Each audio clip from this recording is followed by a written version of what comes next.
I stood there on my front porch, coffee mug warming my hands, staring out at the little patch of earth I'd turned into something beautiful over the past few years. My garden was my pride, my quiet corner of the world after everything fell apart with Clarissa. The divorce had been messy, years of arguments, tears, and her walking out the door with half my life in her suitcase. But I'd found peace here in this sleepy Illinois suburb, just me and my flowers. Roses, tulips, daisies, all of them growing strong under my care. A little fence I'd built myself, keeping it all safe. It wasn't much, but it was mine. That peace lasted right up until the day I saw the moving truck 3 houses down. I didn't think much of it at first, just new neighbors, probably some nice folks looking for a quiet life like me. Then I saw her step out of the passenger side, flipping her hair like she always did when she was trying to look important. Clarissa, my ex-wife. My stomach dropped. She'd moved into my cul-de-sac, like some kind of cruel joke from the universe. Then came Rick. I didn't know his name yet, but I saw him climb out of the driver's seat, a big guy, broad shoulders, buzzed hair, the kind of man who looked like he'd spend his life barking orders. His truck was one of those oversized monsters, all chrome and noise, the kind you'd expect from someone who needed everyone to notice him. I watched them unpack, hoping maybe they'd keep to themselves. But hope's a funny thing. It doesn't last long when reality kicks in. A few days later, I was out watering my roses when I heard that truck roar to life. I glanced up just in time to see Rick peel out of their driveway, cut the corner sharp, and roll right over the edge of my lawn. The tires left deep ruts in the grass, tearing up the green I'd spent months keeping neat.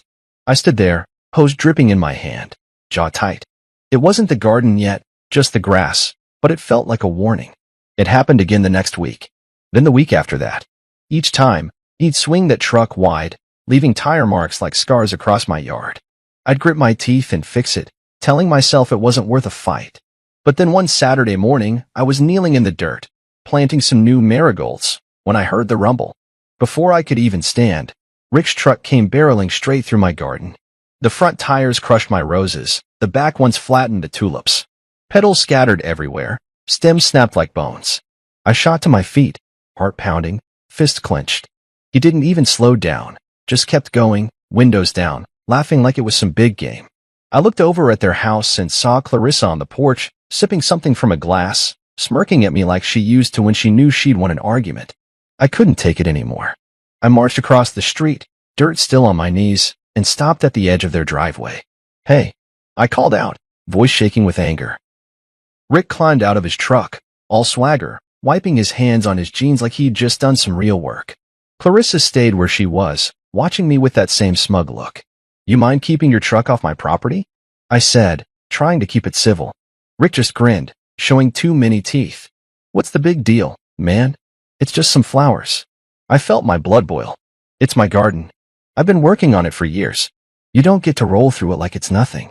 He laughed, a loud, barking sound, and looked over at Clarissa like I was some kind of clown.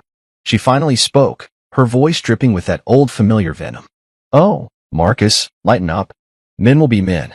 Rick's a real man, not like some people." I stood there, staring at her, feeling that old sting. A real man. She'd thrown that at me during the divorce too, like I was less because I didn't strut around breaking things to prove a point. Rick clapped a hand on his truck, still chuckling. "Maybe you should get a tougher hobby, buddy. Flowers? That's cute." I didn't say anything else.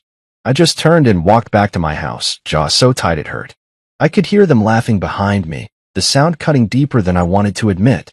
When I got inside, I slammed the door and leaned against it, breathing hard. My garden, what was left of it, was a mess. Crushed petals, broken stems, tire tracks slicing through it like a wound. I'd spent years building that little piece of peace, and in one morning, they'd torn it apart. I looked out the window at their house, at that stupid truck parked like it owned the street, and something shifted in me. This wasn't just about flowers anymore. This was personal. They wanted to push me? Fine. I'd push back. Not with yelling or fists. I wasn't Rick. I'd do it my way. I didn't know how yet, but standing there, staring at the wreckage of my sanctuary, I knew one thing for sure. This wasn't over. Not by a long shot. I woke up every Saturday after that with a knot in my gut, waiting for the sound of Rick's truck. It became a routine I hated, me sipping coffee on the porch, pretending everything was fine, while my eyes kept darting to their house 3 doors down. Sure enough, like clockwork, I'd hear that engine rev up, loud and obnoxious, And there he'd go. Rick would peel out of their driveway, swing wide, and tear right through my yard again. The first few times, it was just the grass, but now he'd gotten bolder. He'd aim for the garden itself, tires chewing up what was left of my flowers, leaving mud and broken stems in his wake. I'd stand there, gripping my mug so tight I thought it might crack, watching him roar off down the street like he owned the whole damn neighborhood. And there was Clarissa, every time, perched on their porch with a drink in her hand, watching it all like it was her favorite show. She'd wave at me sometimes, that little smirk on her face, like she was daring me to do something about it. I tried talking to them again. Stupid, I know, but I thought maybe I could reason with him. One afternoon, after he'd flattened my daisies, I walked over, hands shoved in my pockets so I wouldn't do something dumb like swing at him. Rick was leaning against his truck, wiping down the hood like it was a prize horse. Clarissa sat on the steps, swirling ice in her glass. Hey, I started, keeping my voice steady. I'm asking you again, keep that thing off my yard. It's not a racetrack. Rick didn't even look up, just kept polishing. It's just a little fun, man. Relax. Fun. That word hit me like a slap. It's not fun for me, I said. That garden's mine. I put years into it. You're wrecking it for no reason. He finally straightened up, towering over me with that smug grin. It's just dirt and petals, Marcus. Maybe if you had something worth protecting, I'd care. I felt my face heat up, but before I could snap back, Clarissa chimed in. He's asserting his manhood, she said, like it was the most obvious thing in the world. You wouldn't get it. Asserting his manhood. I wanted to laugh, but all I could feel was the rage bubbling up inside me. I walked away again that day, their laughter chasing me back to my house. Every time I tried to stand up for myself, they turned it into a joke. I'd patch up the garden as best I could, replant what I could save, smooth out the ruts, but it wasn't the same. The neat rows were gone, the fence was leaning, and every fix felt like a band-aid on a broken leg. I started avoiding my own front yard, just so I wouldn't have to see the damage. But I couldn't avoid the sound. Every weekend, that truck. Every weekend, their mocking voices. Rick started yelling stuff when he drove by, nice weeds, buddy, or grow a pair, flower boy. And Clarissa would cackle like it was the funniest thing she'd ever heard. I'd lie awake at night, staring at the ceiling, replaying it all in my head. It wasn't just the garden anymore. It was the way they looked at me, like I was nothing, like I'd always been nothing to her. Then came the morning that broke me. I'd stayed up late the night before, working on a new section of the garden, trying to bring it back to life. I'd rebuilt the wooden fence by hand, hammering each plank into place, feeling a little bit of pride creep back in. I went to bed tired but hopeful. When I woke up, I shuffled outside with my coffee, expecting to see my work still standing.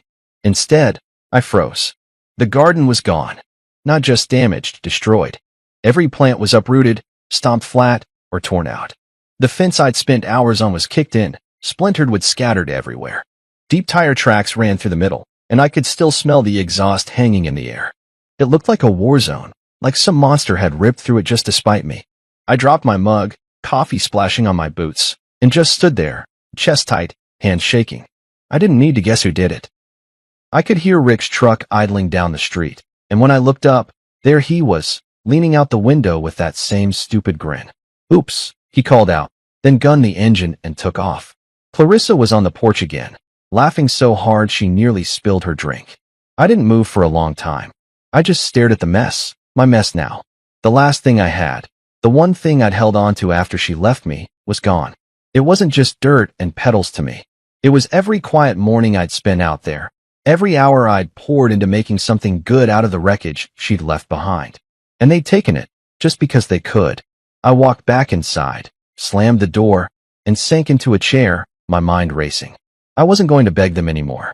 I wasn't going to yell or reason or play their game.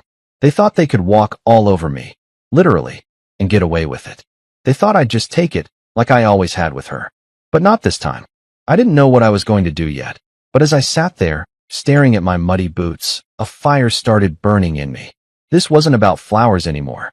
This was about them thinking they could break me and laugh while they did it. I wasn't broken yet, and I wasn't going to let them win. I'd find a way to make them regret this. I'd make sure of it. I couldn't sleep that night after they trashed my garden. I kept seeing it every time I closed my eyes. The smashed flowers, the broken fence, the tire tracks cutting through it all like a knife. I lay in bed, staring at the ceiling, my mind spinning with anger and something else, something sharper. I wasn't just going to fix it this time. I wasn't going to let Rick and Clarissa keep laughing at me like I was some pushover they could stomp on whenever they felt like it. By the time the sun came up, I'd made up my mind. I needed a plan, something smart, something that'd hit them where it hurt without me ever throwing a punch. I didn't have Rick's size or Clarissa's venom, but I had my head, and I was going to use it. I grabbed my phone and scrolled through my contacts until I found Cal Benton's name. If anyone could help me pull this off, it was him. Cal was an old friend from way back, before Clarissa, before the divorce, when life was simpler. He lived out in the sticks now, a farmer with a knack for tinkering. He'd built all kinds of weird stuff over the years, contraptions for his crops, gadgets to scare off crows, even a little robot dog once, just for laughs. I hadn't talked to him in a while, but he owed me a favor from a few summers ago when I'd helped him haul hay after his truck broke down. I dialed his number, pacing my kitchen, the wrecked garden glaring at me through the window. "Marcus Shaw, you old dog," Cal answered, his voice rough and cheerful. "What's got you calling me at the crack of dawn?" I didn't waste time. "I need your help, Cal. My ex-wife's new husband's been tearing up my yard, and I'm done taking it. I want to set something up. Something to stop him cold." There was a pause, then a low chuckle. "Sounds like a man's crossed a line. Tell me what you're thinking." I laid it out. How Rick kept driving through my garden, how Clarissa egged him on, how they destroyed everything I'd built. Cal listened, grunting now and then, and when I finished, he didn't hesitate. "I've got just the thing," he said. "You ever hear of a perimeter mat? Farmers use 'em to keep cows from wandering. Low voltage, won't kill anybody, but it'll make 'em wish they'd stayed home. I've got one I can tweak for you." My ears perked up. "What else you got?" He laughed again. "How about motion sprinklers? Freezing cold water hits 'em the second they step where they shouldn't. And, oh, you'll love this, a motion speaker. I rigged one up with a sound that'll scare the devil himself. Part demon, part hellhound, loud as sin. They'll think the gates of hell opened up." I could feel a grin creeping across my face. "That's perfect, Cal. Can you get it to me quick?" "Give me a day to round it up," he said. "I'll drop it off tomorrow. You owe me a beer after this, though." "Deal," I said, already feeling lighter than I had in weeks. Cal showed up the next afternoon, his beat-up truck rattling into my driveway. He climbed out, wiry and sunburned, hauling a box of gear that clinked and rattled. "Here's your revenge kit," he said, setting it down with a thud. He walked me through it. The mat was a thin, rubbery thing I could bury under a layer of dirt, wired to a little battery pack. The sprinklers were small but tough, easy to hide in the flower beds. And the speaker, he hooked it up to his phone and played the sound for me. It was a deep, guttural roar, like something out of a nightmare, loud enough to wake the whole street. "They'll crap their pants," Cal said, grinning. I nodded, picturing Rick's smug face turning to panic. "Let's hope so." We spent the rest of the day setting it up. I dug shallow trenches along the edge of my yard, laid the mat down, and covered it with soil so it looked like nothing was there. The sprinklers went in next, tucked behind what was left of my plants, aimed right at the path Rick always took. The speaker I hid under the porch, angled so the sound would blast out toward the street. Cal wired it all to motion sensors, step on the mat, and the whole show would start.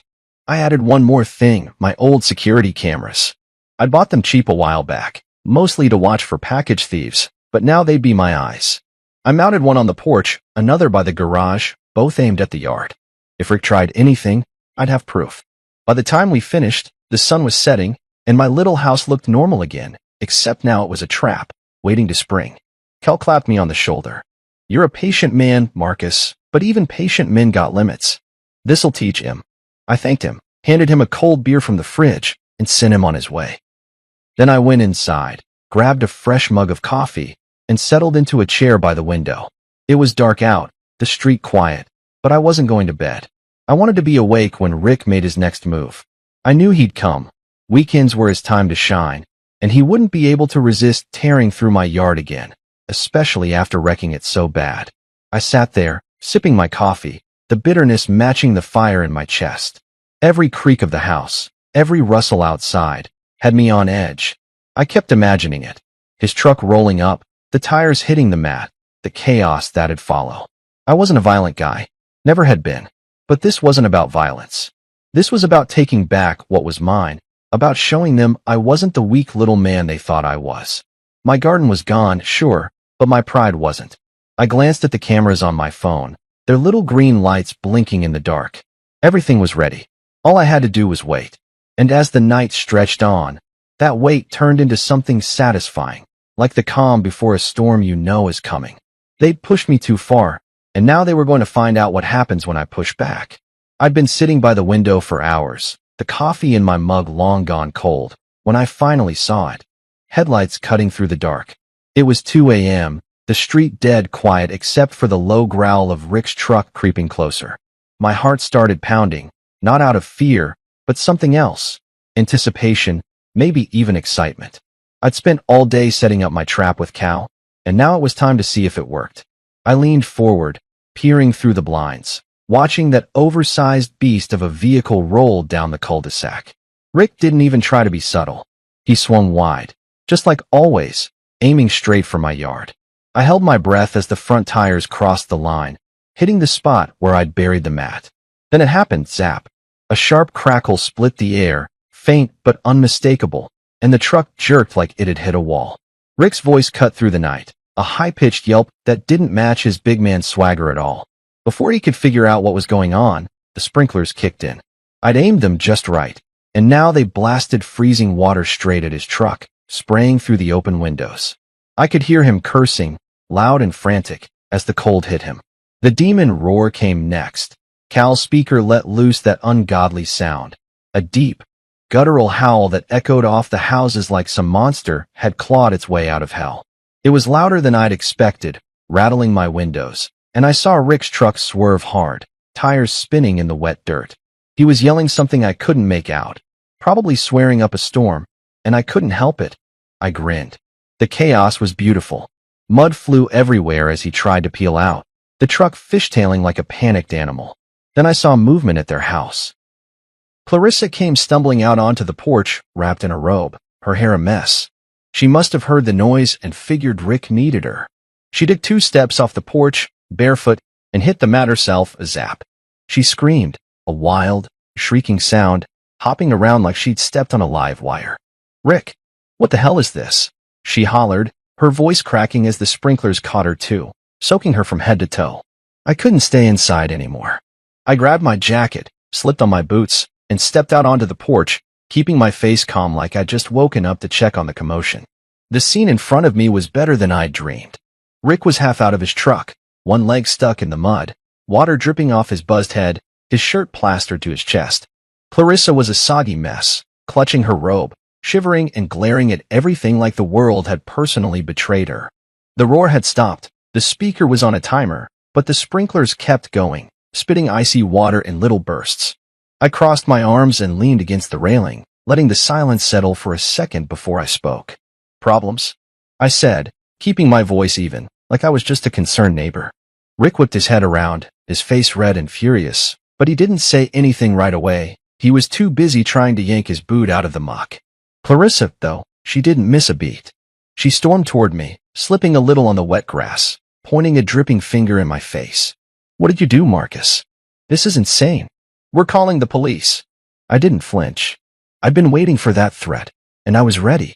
"Please do," I said, meeting her eyes. "I've got security footage of you two destroying my property for weeks. Cops might like to see it." That stopped her cold.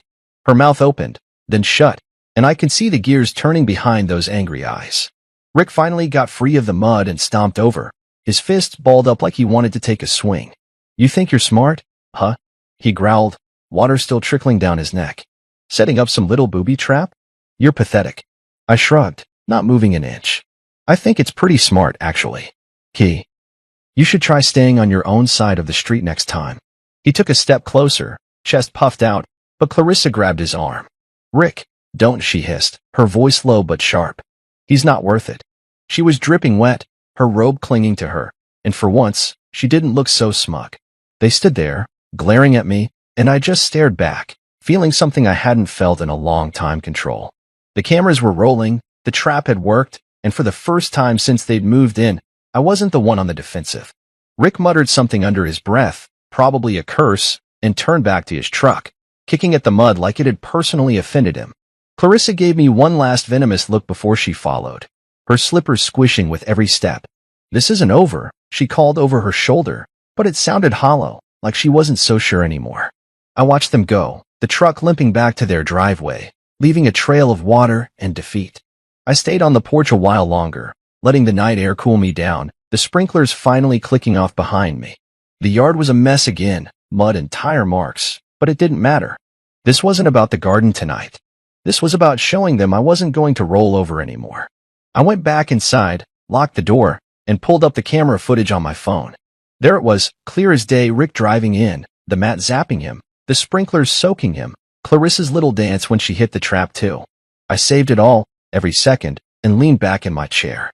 They could call the cops if they wanted. I'd love to see them try to explain this. For now, though, I'd won. Not the war, maybe, but this battle? This one was mine. I set the phone down, poured myself a fresh cup of coffee, and sat there in the quiet, savoring the taste of it. The night wasn't over yet, and neither was this fight, but for the first time in weeks, I felt like I was the one holding the cards. Let them come at me again. I'd be ready. I woke up the next morning feeling lighter than I had in weeks, the memory of Rick and Clarissa flailing in my trap still fresh in my mind. I'd slept hard, the kind of sleep you get when you know you've landed a good punch, even if it wasn't with my fists. The sun was just creeping over the rooftops as I stepped onto the porch with my coffee, expecting to see the muddy mess from last night. It was there, sure, tire tracks and puddles, but something else caught my eye. Rick's truck was parked crooked in their driveway, still streaked with dirt, and I could see him through their front window, pacing back and forth like a caged bear. Clarissa was nowhere in sight, probably still fuming in her soggy robe. I smirked into my mug. They'd threatened to call the cops, but the street was quiet, no sirens, no flashing lights. They backed off, at least for now. I didn't have long to enjoy it, though. Around noon, a car pulled up in front of my house. A sleek black sedan, the kind that screams lawyer or bill collector. A guy in a cheap suit stepped out, clipboard in hand, and marched up my walkway. I met him at the door before he could knock. "Marcus Shaw?" he asked, voice flat. "That's me," I said, keeping my tone easy. He handed me a piece of paper, official looking with a bunch of legal gibberish typed across it. "Cease and desist order," he said. "From Richard Dalton. Says you're harassing him with dangerous devices on your property. You've got 24 hours to remove them, or he's filing charges." I took the paper, glancing at the words, trespass, liability, damages. Rick's name was scrawled at the bottom in a big, sloppy signature. I almost laughed. "Thanks," I told the guy, and he nodded, turned, and left without another word. I shut the door and read it over, my good mood souring. Harassment? Dangerous devices? That was rich, coming from the guy who'd been treating my yard like his personal demolition derby. I tossed the letter on the table and grabbed my phone, pulling up the footage from last night. There it was, Rick driving onto my property, the mat zapping him, the sprinklers soaking him. Private land, clear trespassing. If anyone had a case, it was me. I wasn't taking anything down. Let him try to push this. I'd shove it right back in his face. Still, I knew this wasn't the end. Rick didn't strike me as the type to let a little zap and some water stop him, and Clarissa was too stubborn to let me have the last word. I figured they'd lick their wounds for a day or two, then come at me again. I was right, just not in the way I expected. It started small that evening. I was out front, cleaning up the mud from the night before, when I noticed something off. A couple of ketchup packets were stuck to one of my garden gnomes, the kind you get from fast food joints, smeared red across its little hat. I frowned, picked them up, and tossed them in the trash, thinking maybe some kid had dropped them. Then, the next morning, I found empty beer cans jammed into what was left of my flower beds, 3 of them, crumpled and stinking of stale booze. I stood there, hands on my hips, staring at them. This wasn't random. Kids don't sneak around planting cans like that. I checked the cameras. Nothing clear, just shadows moving in the dark, too far off to make out a face. My gut told me it was Rick, though. He wasn't dumb enough to drive through again, not after last night. But this was petty enough to be him. It got worse over the next few days. One night, I came home from the hardware store to find garbage scattered across my lawn. Banana peels, coffee grounds, some wrappers, like someone had emptied a trash bag and run off. The next morning, I stepped outside and gagged. Someone had dumped a pile of used cat litter right by my porch steps. The smell hit me like a punch, sour and sharp, and I had to grab a shovel to scoop it into a bag before I could even get to my mailbox. I checked the cameras again. Still nothing solid, just a flicker of movement near the edge of the frame. Whoever it was knew where the blind spots were, and that made my blood run hot. Rick had been watching, figuring out how to dodge my setup.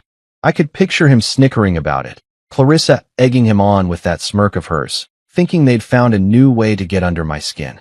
I wasn't wrong about them brooding, either. Every time I saw Rick outside, he'd glare at me across the street, his jaw tight, his big shoulders hunched like he was holding himself back. Clarissa kept her distance, but I'd catch her on their porch sometimes, staring at my house with those cold eyes, sipping her drink like she was plotting.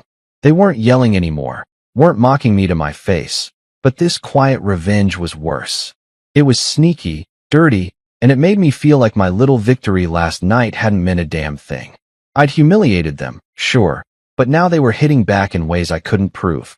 I spent hours cleaning up their messes, scrubbing ketchup off my gnomes, hauling trash to the curb, and every time I did, I felt that fire in my chest flare up again. The cease and desist letter sat on my table, mocking me too. Rick pretending he was the victim while he turned my yard into his dumping ground. I sat down that night with another coffee, staring out at the dark street, my mind racing. The trap had worked once, but it wasn't enough. They'd found a way around it, and I couldn't just sit here taking it. I needed to catch them, really catch them, with something the cameras couldn't miss.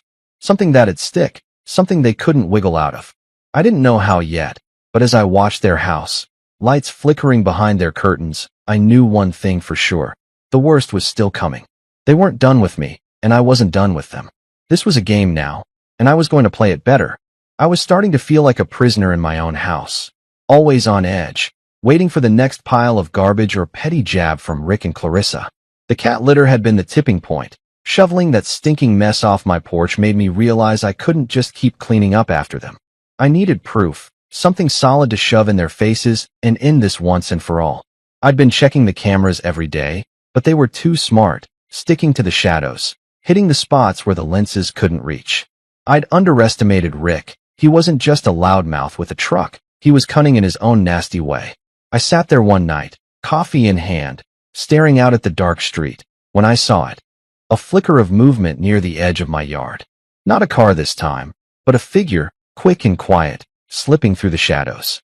My pulse kicked up. I grabbed my phone and pulled up the camera feed, squinting at the grainy image. It was him. Rick. I couldn't see his face clear enough to prove it, but I knew that bulky shape, the way he moved like he owned the place.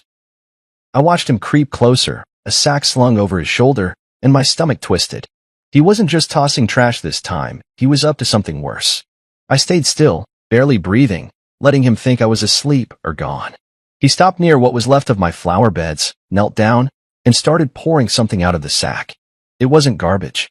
It was white, grainy, catching the moonlight, salt. A whole damn bag of it, dumped right into the soil. I clenched my fists so hard my knuckles ached. He wasn't just messing with me now, he was poisoning the ground, making sure nothing would ever grow there again. My garden was already wrecked, but this was him spitting on the ashes, trying to kill any chance I had of bringing it back.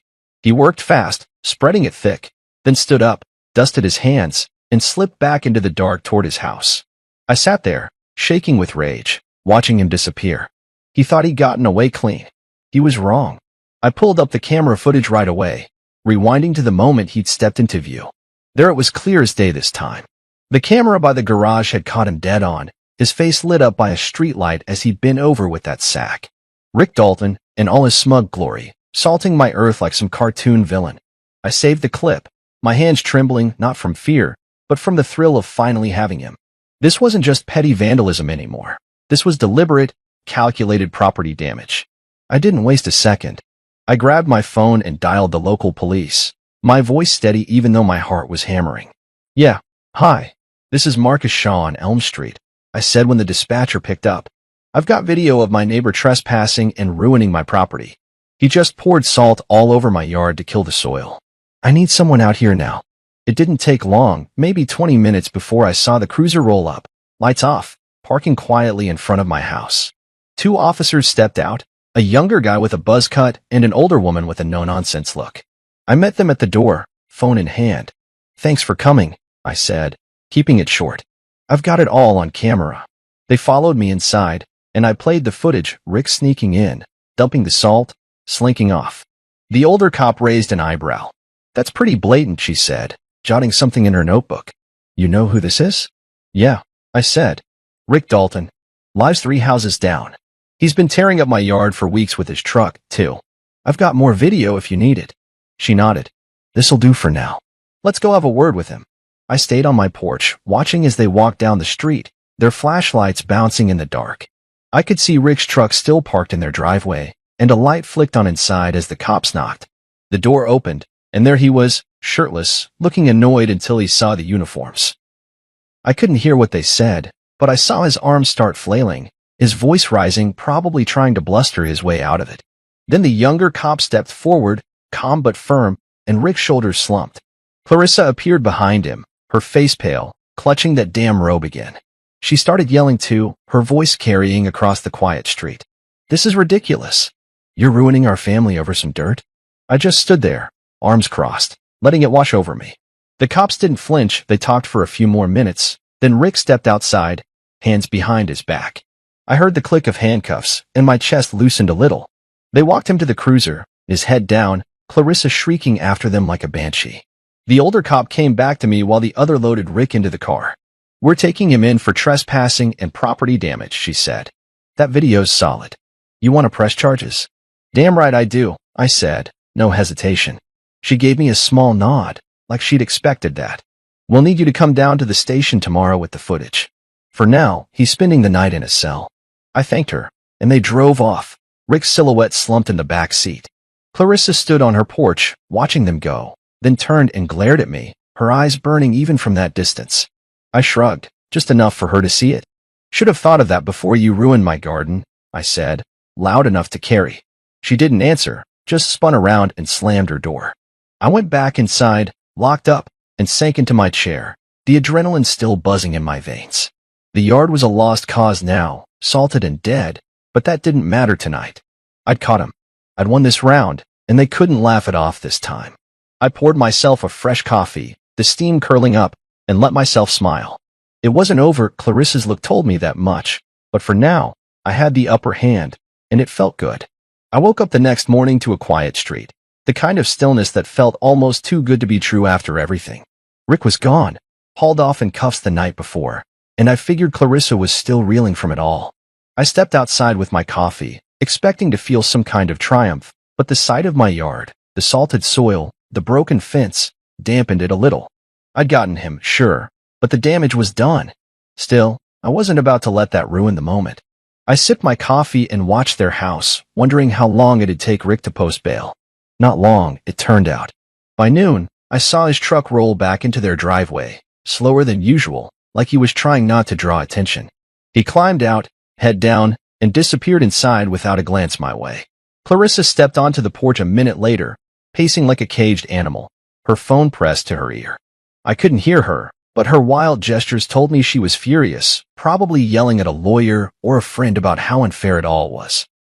The neighborhood started buzzing after that. I caught Mrs. Henley, the old lady next door, peering over her fence at me while she watered her plants. Heard the cops were here last night, she said, her voice curious but not pushy. Yeah, I said, keeping it simple. Caught him wrecking my yard on camera. She nodded, a little smile tugging at her lips. Good for you, Marcus. That man's been a menace since he showed up. It wasn't just her. Other neighbors started giving me nods or quick waves when I passed by, like I'd done something they'd all been too polite to try. It felt good, knowing I wasn't alone in this, but it didn't last long. That night, around 3 a.m., I jolted awake to a sharp crackling sound outside. I stumbled to the window, rubbing sleep from my eyes, and saw it, flames licking up from my trash can by the curb, a bright orange glow against the dark. My heart sank. I grabbed my phone and ran out in my boxers and a t-shirt, the cold air biting at me as I snatched the garden hose from the porch. The fire wasn't big, mostly paper and leaves, but the smell of burning plastic hit me hard as I sprayed it down. The can was half melted by the time I got the flames out, a charred mess dripping onto the pavement. I stood there, hose dripping in my hand, breathing fast, the wet grass soaking my bare feet. This wasn't an accident. Someone had lit it, and I didn't need 3 guesses to figure out who. I glanced at their house, dark, quiet, no sign of life, but I knew. Rick might have been licking his wounds, but Clarissa? She was a different kind of mad, the kind that didn't stop. I trudged back inside, soaked and shivering, and pulled up the camera footage. My stomach twisted as I watched a hooded figure, quick and careful, slipping up to the kin with a lighter in hand. The angle was off, the face shadowed, but I recognized her shape, the way she moved. Clarissa. She'd stayed just out of the clear frame, dodging the spots where the cameras could nail her. Smart. Too smart. I sat there, staring at the screen, the anger building slow and steady. She'd gone too far now. Arson wasn't a prank, wasn't petty trash tossing. This was dangerous, and I couldn't let it slide. But the footage wasn't enough, not yet. The cops would call it circumstantial, and she'd wiggle out of it with that smug grin of hers. I needed more, something airtight, but I didn't know how to get it. I spent the next day cleaning up the mess, hauling the ruined kin to the garage, my mind racing. Rick stayed out of sight, probably under orders to lay low after his arrest, but Clarissa was everywhere, pacing her porch, glaring at me whenever I stepped outside, her eyes like daggers. The neighbors kept their distance now, whispering among themselves, and I could feel the tension creeping up the street. This wasn't over, not by a long shot. I started double-checking the cameras every night, tweaking their angles, hoping to catch her if she tried again. I even set the sprinklers back up, just in case Rick got bold, but it was Clarissa I was worried about now. She was unhinged, wilder than I'd ever seen her, even during the divorce. I'd humiliated her precious Rick, and she wasn't going to let that go. I barely slept, jumping at every sound, my coffee going cold as I sat by the window, watching, waiting. I was ready for a long game. She'd slip up eventually, and I'd be there when she did. But then, out of nowhere, help came knocking.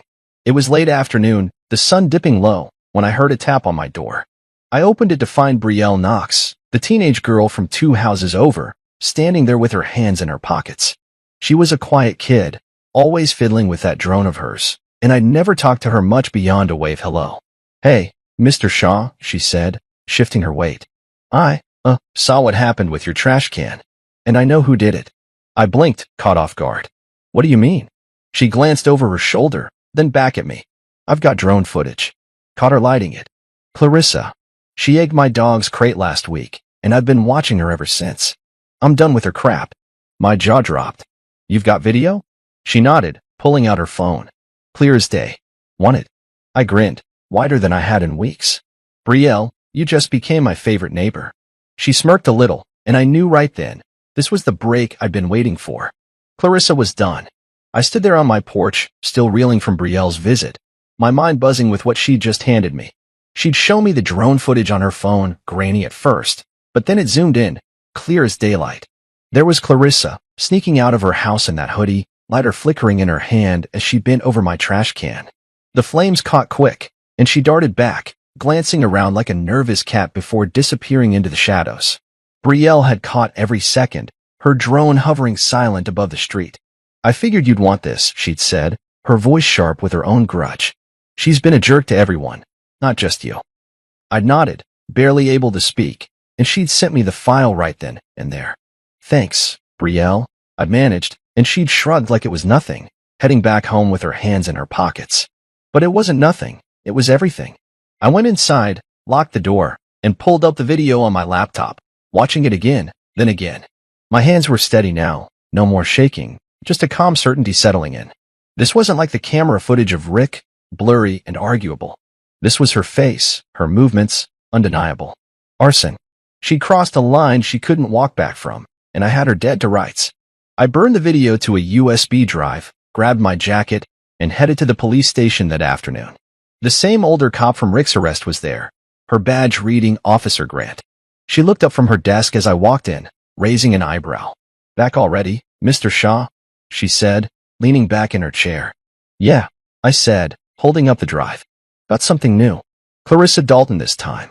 She set my trash can on fire the other night, caught it all on video." She took the drive, plugged it into her computer, and watched the footage in silence. I stood there, arms crossed, feeling the weight lift off me with every second she stared at the screen. When it finished, she let out a low whistle. "That's her, all right," she said, scribbling something on a notepad. "Where'd you get this?" "Neighbor kid with a drone," I said. "She's got her own beef with Clarissa." "Lucky for me." Grant nodded, a faint smirk tugging at her lips. "Lucky indeed. This is solid. We'll pick her up today." I felt a rush of relief, like I could finally breathe again. Thanks, I said, and she waved me off. Just doing the job. You pressing charges on this one too? You bet, I said, no hesitation. She gave me a look, half respect, half amusement, and told me to head home. They'd handle it. I was back on my porch by late afternoon, coffee in hand, when the cruiser rolled up to their house. I watched from a distance, keeping it casual, like I was just enjoying the day. 2 officers, Grant and the younger guy from before, knocked on the door. Clarissa answered, still in that robe, her hair a mess. I couldn't hear the words, but her arms started flailing, her voice rising sharp and loud. This is insane. You can't do this, she shouted, loud enough for me to catch it. Grant stayed calm, saying something I couldn't make out, and then the younger cop stepped forward, cuffs in hand. Clarissa froze, her mouth open, then tried to back inside. They didn't let her. Grant grabbed her arm, gentle but firm, and turned her around. The cuffs clicked, and she started yelling again, a string of curses and pleas that echoed down the street. Rick came barreling out then, his face red, fist clenched. What the hell's going on? He roared, stomping toward the cops. I tensed, expecting a fight, but the younger officer moved fast, blocking Rick's path. Step back, sir, he said, voice hard. Rick didn't listen. He swung an arm, not at the cop but toward me, pointing across the street. This is you, isn't it, you little bastard? He bellowed. I didn't move, just sipped my coffee, meeting his glare. The cop grabbed him, twisting his arm back, and Rick stumbled, swearing as they held him in place. Clarissa was still shrieking, her voice cracking now, as they walked her to the cruiser. He's lying. It's all lies, she cried, but it sounded weak, desperate. The neighbors were out now, Mrs. Henley on her lawn, a couple others peeking through windows, and I could feel their eyes on them. Grant shoved Clarissa into the back seat, slamming the door, while the younger cop kept Rick pinned until he stopped thrashing. Stay here, he told Rick, then joined Grant in the car.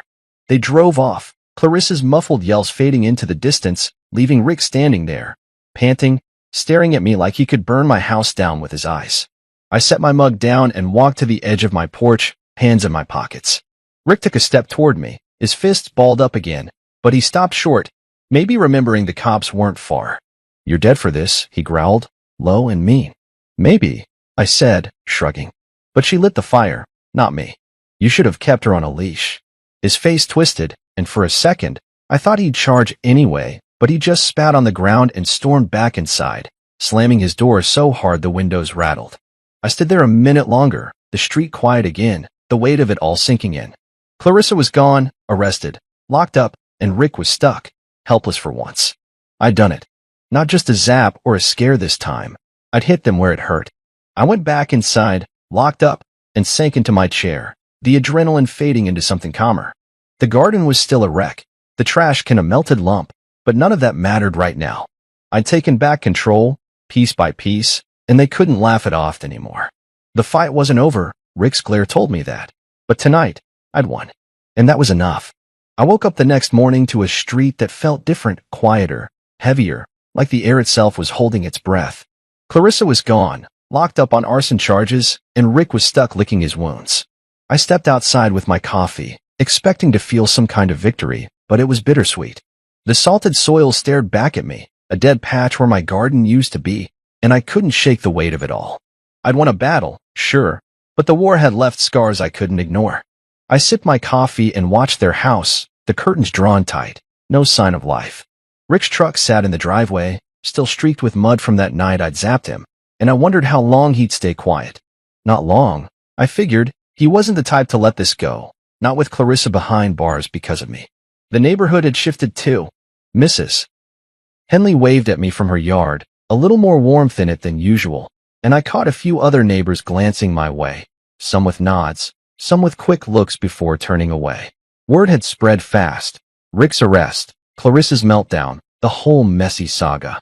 I wasn't sure if they saw me as a hero or just the guy who'd stirred up trouble, but it didn't matter. They weren't glaring at me like I was the problem anymore, and that was something.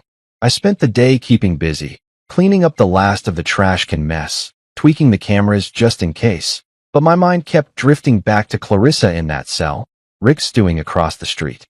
She'd be out eventually, on bail or probation, and then what? I wasn't naive enough to think this was the end. Weeks passed, slow and tense. Clarissa came back one afternoon, a cab dropping her off in front of their house. I watched from my window as she climbed out, her face hard and cold, no robe this time. Just jeans and a jacket, her hair pulled back tight. She didn't look my way, just marched inside, and the door slammed behind her. Rick stepped out a minute later, head down, and I saw the sheriff's deputy parked nearby, probably enforcing the restraining order I'd filed after the fire. He couldn't come near my place now, not legally, and that gave me a little breathing room. But the silence from their house wasn't peace. It was a storm brewing, and I could feel it in my bones. They didn't go out much after that. No porch drinks, no loud truck revving, just a cold, bitter quiet that hung over the cul-de-sac like a fog. Then one night, it broke. I was out front, checking the mail under the streetlights, when I heard footsteps, heavy, deliberate. I turned, and there was Rick, stomping across the street, his face twisted with something dark. My stomach tightened, but I stood my ground, hands in my pockets, keeping it casual. He stopped a few feet away, just outside the line the restraining order set, his fists clenched so tight I could see the veins popping. "You happy now?" he growled, his voice low and rough. "You destroyed us, you smug little prick." I looked at him, his buzzed hair glinting under the light, his eyes wild, and I felt a flicker of something. Pity, maybe, but not enough to soften me. "I didn't destroy anything," I said, keeping my tone even. "You two did that yourselves. Driving through my yard, salting my garden, setting fires, that's on you." He took a step closer, testing the line, and I tensed, ready to call the cops if he crossed it. "You think you're so smart," he spat. "Putting her in jail, ruining everything. We're the laughingstock of this damn street because of you." I shrugged, not taking my eyes off him. "Maybe you should have thought about that before you trashed my life." "I didn't start this, Rick." He opened his mouth, probably to yell, but then something stopped him, a voice, sharp and young, cutting through the dark. "Leave him alone." I turned, surprised, and saw Aiden, Clarissa's 14-year-old son from her first marriage, stepping out from their driveway. I hadn't seen much of him since they moved in, just a quiet kid who kept to himself, usually glued to his phone or kicking a ball in their backyard. He marched up, his skinny frame tense, his face flushed. Rick spun on him, furious. "Get back inside, kid," he snapped. But Aiden didn't budge. "No," he said, his voice shaking but firm. "You told her to do it. Mom said it was your idea, the fire, all of it. I'm done with this." I stood there, stunned, as Rick's face went slack, like the air had been punched out of him. "What the hell are you talking about?" he growled. But Aiden didn't back down. "She told me last night. You pushed her to mess with him, to get back at him." "I heard you." Rick took a step toward him, hand raised like he might grab him, but Aiden flinched away, turning to me instead. "I'm sorry, Mr. Shaw," he said, his voice cracking. "I thought it was just a joke at first, the truck stuff, but it wasn't. I didn't know it'd get this bad." I didn't know what to say, my throat felt tight, caught off guard by this kid standing there, spilling it all. "It's okay, Aiden," I managed. "Takes a lot to say that." He nodded, quick and jerky, then turned and walked back to the house, leaving Rick standing there, frozen. Rick didn't move for a long moment, his fists unclenching, his shoulders slumping. He looked at me, something broken in his eyes, then muttered, "This ain't over," and trudged back across the street. But it didn't feel like a threat this time. It felt like a man who'd run out of fight. I watched him go, the door slamming behind him, and stood there in the quiet, processing it all. Aiden's words echoed in my head. Rick had pushed her, and now their own kid had turned on them. Their reputation was shot, their family cracking, and I hadn't even had to lift a finger this time. I went back inside, locked up, and sat down with my coffee, the night settling around me. It wasn't joy I felt, not exactly. It was something closer to relief, mixed with a strange ache I couldn't name. They were breaking, and I'd helped make it happen. That was enough for now. I woke up to a morning that felt lighter than any I could remember since Clarissa and Rick moved in. The sun was out, casting long shadows across the street, and their house sat quiet, no truck rumbling, no porch pacing, just stillness. I stepped outside with my coffee, the air crisp with that early fall bite, and looked at my yard. The salted patch was still there, an ugly scar where my garden used to bloom, but it didn't sting as much today. I'd heard through the neighborhood grapevine, Mrs. Henley's whispers mostly, that Clarissa and Rick were packing up. The for sale sign went up a week after Aiden's blow-up, and by the end of summer, they were gone. No big goodbye, no last stand, Just a moving truck one night and an empty house the next morning. I stood there, sipping my coffee, staring at the blank windows across the street, and felt something settle in me. Not triumph, exactly, but a kind of peace I hadn't had in months. The days after that stretched into weeks, then months, and the cul-de-sac started to heal. The neighbors came out more. Mrs. Henley puttered in her yard. Brielle flew her drone around. Even the quiet couple down the block started planting flowers of their own. My yard stayed bare for a while, the salt keeping anything from growing, but I wasn't in a rush. I'd sit on my porch every evening, coffee in hand, watching the street settle into something normal again. I didn't hear much about Clarissa and Rick after they left. Just rumors they'd moved to some apartment across town, still fighting, still bitter. I didn't care enough to dig deeper. They were out of my life, and that was all that mattered. But then, one crisp fall morning, I heard a knock on my door, soft but insistent. I set my mug down, curious, and opened it to find Aiden standing there, a small potted plant in his hands. He looked different, taller maybe, or just less hunched, his dark hair messy under a baseball cap. "Hey, Mr. Shaw," he said, shifting his weight, his voice quiet but steady. "I brought this. For your garden." I blinked, caught off guard, and took the pot. A little marigold, its yellow blooms bright against the green. "Thanks," I said, setting it on the porch railing. "You didn't have to do that." He shrugged, kicking at the step with his sneaker. "I wanted to. We're better now. Different place. Mom's still mad, but she's not. I don't know, crazy like before. I just didn't want you to think we were all like that." I looked at him, this kid who'd stood up to Rick that night, and felt a warmth I hadn't expected. "Takes a lot to say that, Aiden," I said, meaning it. "I appreciate it." He nodded, quick and awkward, then mumbled a goodbye and headed off, his hands shoved in his pockets as he disappeared down the street. I stood there a minute, holding that little plant, and something clicked. I'd spent months fighting, setting traps, chasing proof. Hell, I'd turned my yard into a battlefield just to make them stop. But this wasn't about revenge. It was about moving on. I took the marigold inside, grabbed a shovel, and went to work. The salted spot was still dead, but I dug around it, clearing a new patch near the porch where the soil was clean. I planted Aiden's gift there, patting the dirt down, feeling the earth under my hands again. It wasn't much, just one plant, but it was a start. Over the next few weeks, I added more. Daisies, tulips, even a couple rose bushes I picked up cheap at the hardware store. The neighbors noticed. Mrs. Henley brought me some cuttings from her yard, and Brielle started swinging by with her dog, a scruffy mutt named Rusty, to check my progress. "Looks good, Mr. Shaw," she'd say, her drone buzzing overhead, and I'd nod, wiping sweat off my brow. The garden came back slow, piece by piece, and with it, the street felt alive again. I'd sit out there every evening, coffee steaming in the cool air, watching the flowers catch the last light of day. The tire tracks faded, the broken fence got rebuilt, stronger this time, and that salted patch started to soften, grass creeping in where nothing used to grow.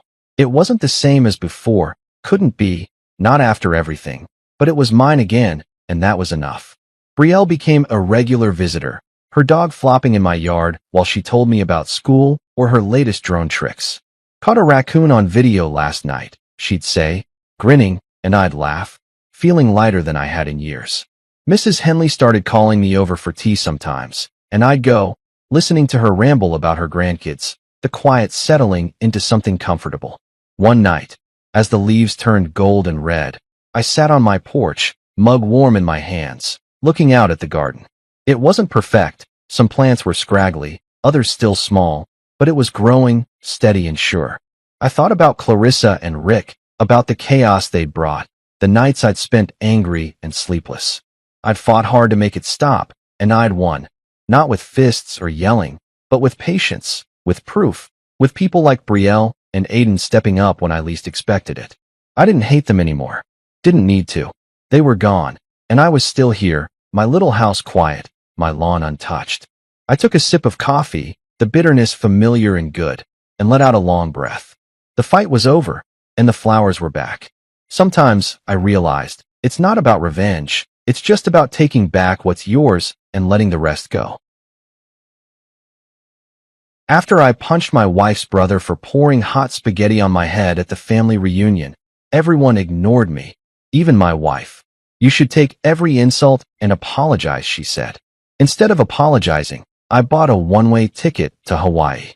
5 minutes later, I received 315 desperate messages and calls.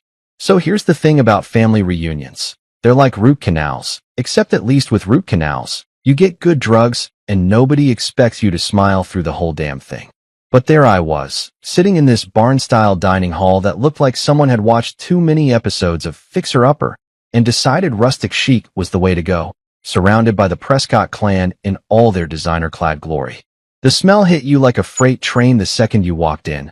Marinara sauce bubbling away in those industrial-sized warmers, garlic bread that probably came from some fancy bakery in the city, and enough cologne and perfume to choke a horse. Seriously, Uncle Howard must have bathed in that stuff. I'm pretty sure I caught a contact high, just sitting downwind from the guy. I'd strategically positioned myself at the long pine table like some kind of social warfare expert, hands folded in front of me like I was back in 3rd grade waiting for Mrs. Henderson to tell me whether my book report on Where the Red Fern Grows was going to cut it. You know that feeling when you're trying so hard to blend into the furniture that you practically become one with the wood grain? Yeah, that was me, human wallpaper at the Prescott Family Spectacular. But then there was Marissa, my wife of 6 years, and man, she was absolutely glowing. I'm talking full-on lighthouse beacon here, laughing at something her cousin Sophie had just whispered in her ear. Her whole face lit up in a way I hadn't seen since. Hell, I couldn't even remember the last time. Maybe our honeymoon. Before reality set in, and she realized she'd married the guy who shops at Target instead of Nordstrom and thinks a fancy dinner is anything that doesn't come in a drive-through bag. The rest of her family had claimed their spots around the table like they were marking territory.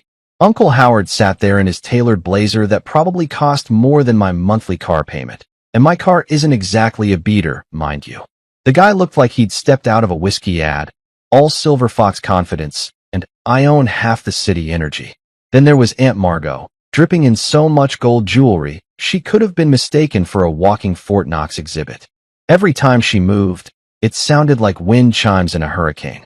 And then, of course, there was Tristan. Tristan.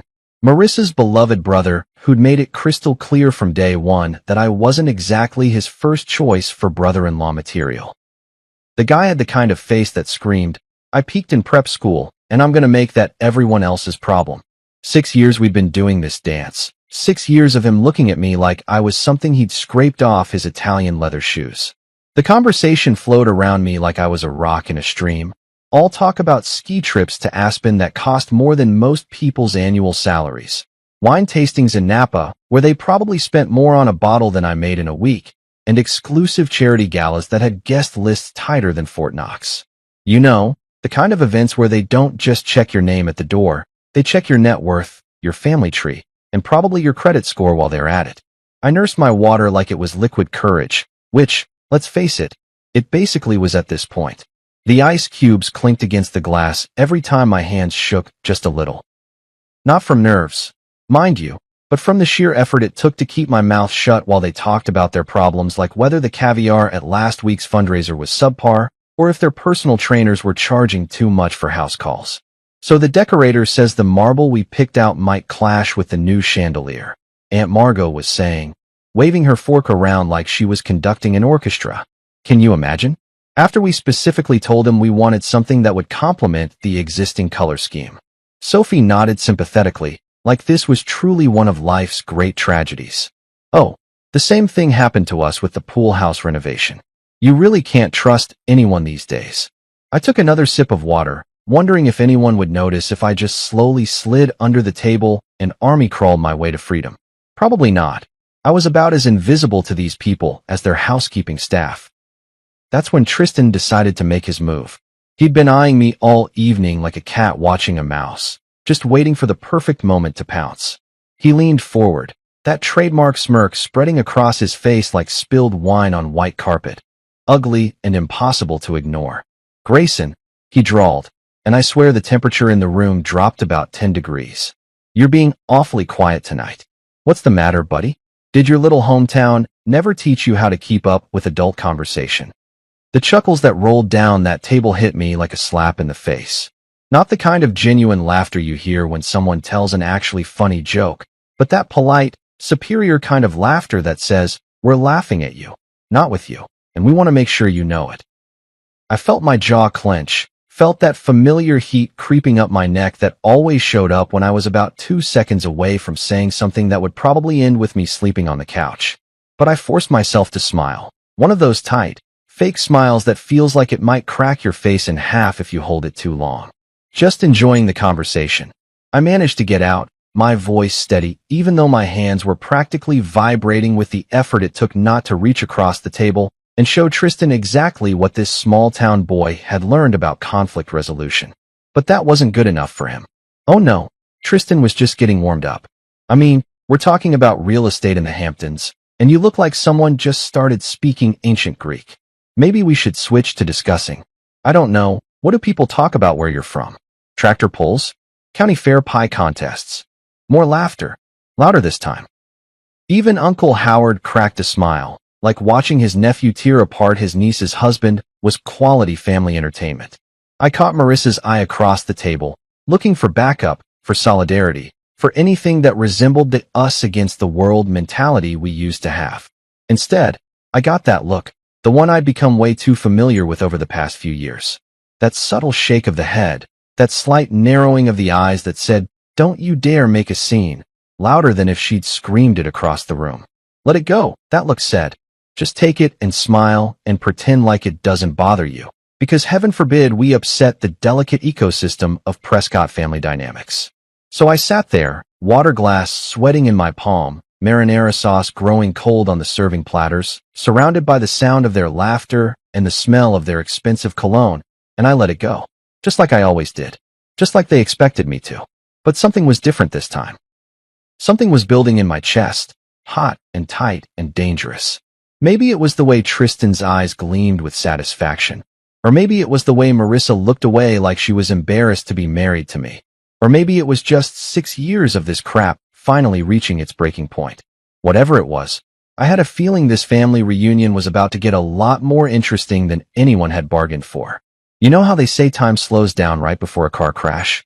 Well, apparently the same thing happens right before your brother-in-law decides to turn you into a walking Italian restaurant advertisement. 1 second I'm sitting there picking at my Caesar salad, which, by the way, had enough anchovies to stock a small aquarium. And the next second I'm watching Tristan rise from his chair like some kind of designer-clad villain in a really twisted dinner theater production. The conversation had moved on from my apparent lack of sophistication to discussing their latest investment properties.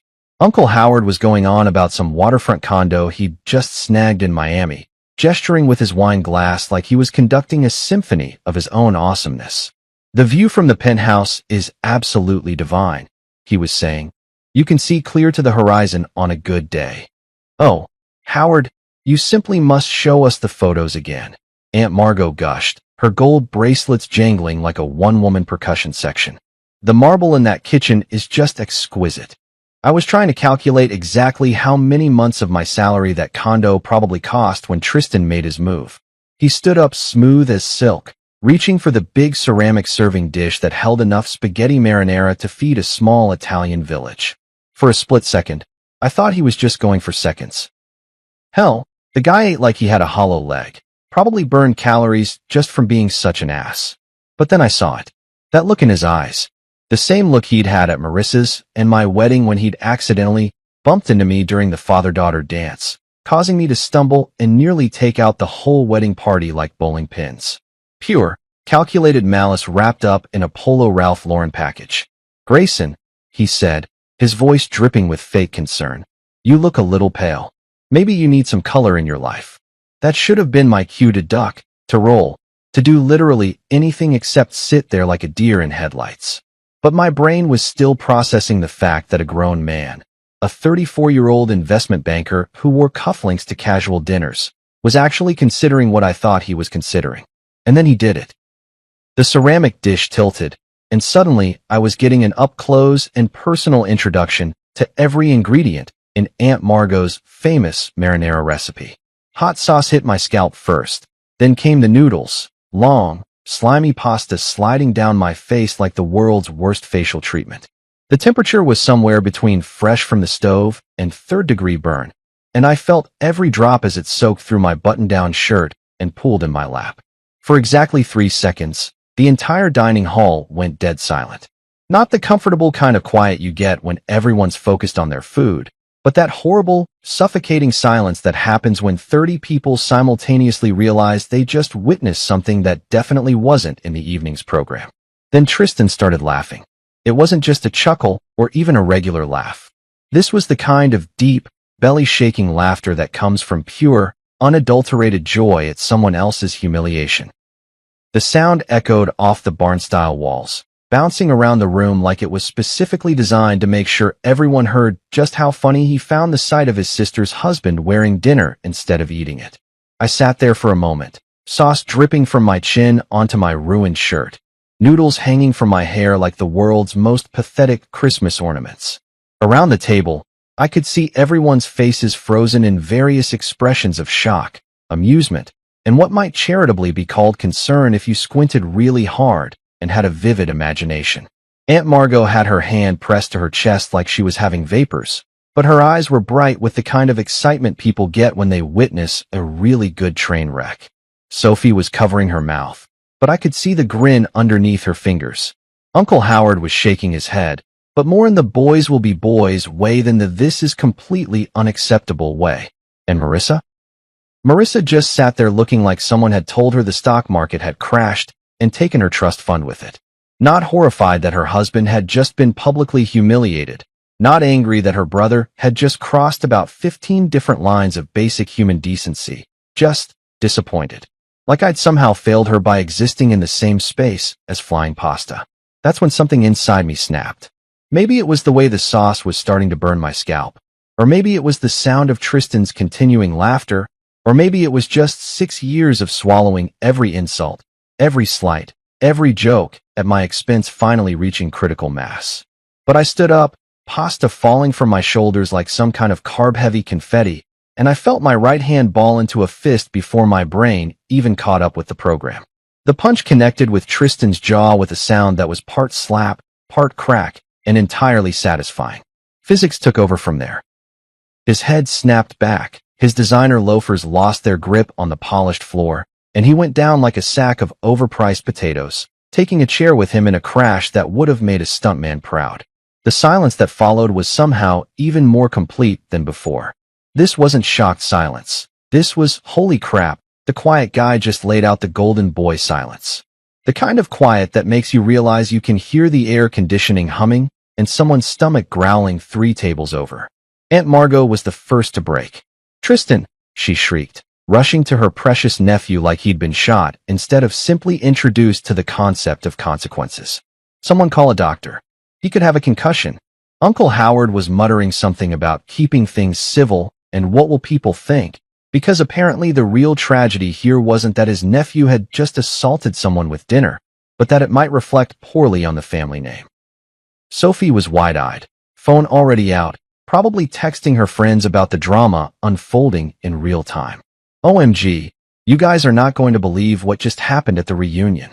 And through it all, Marissa remained seated, not jumping up to check if I was hurt, not telling her family that what Tristan did was completely out of line, not even asking if I was okay.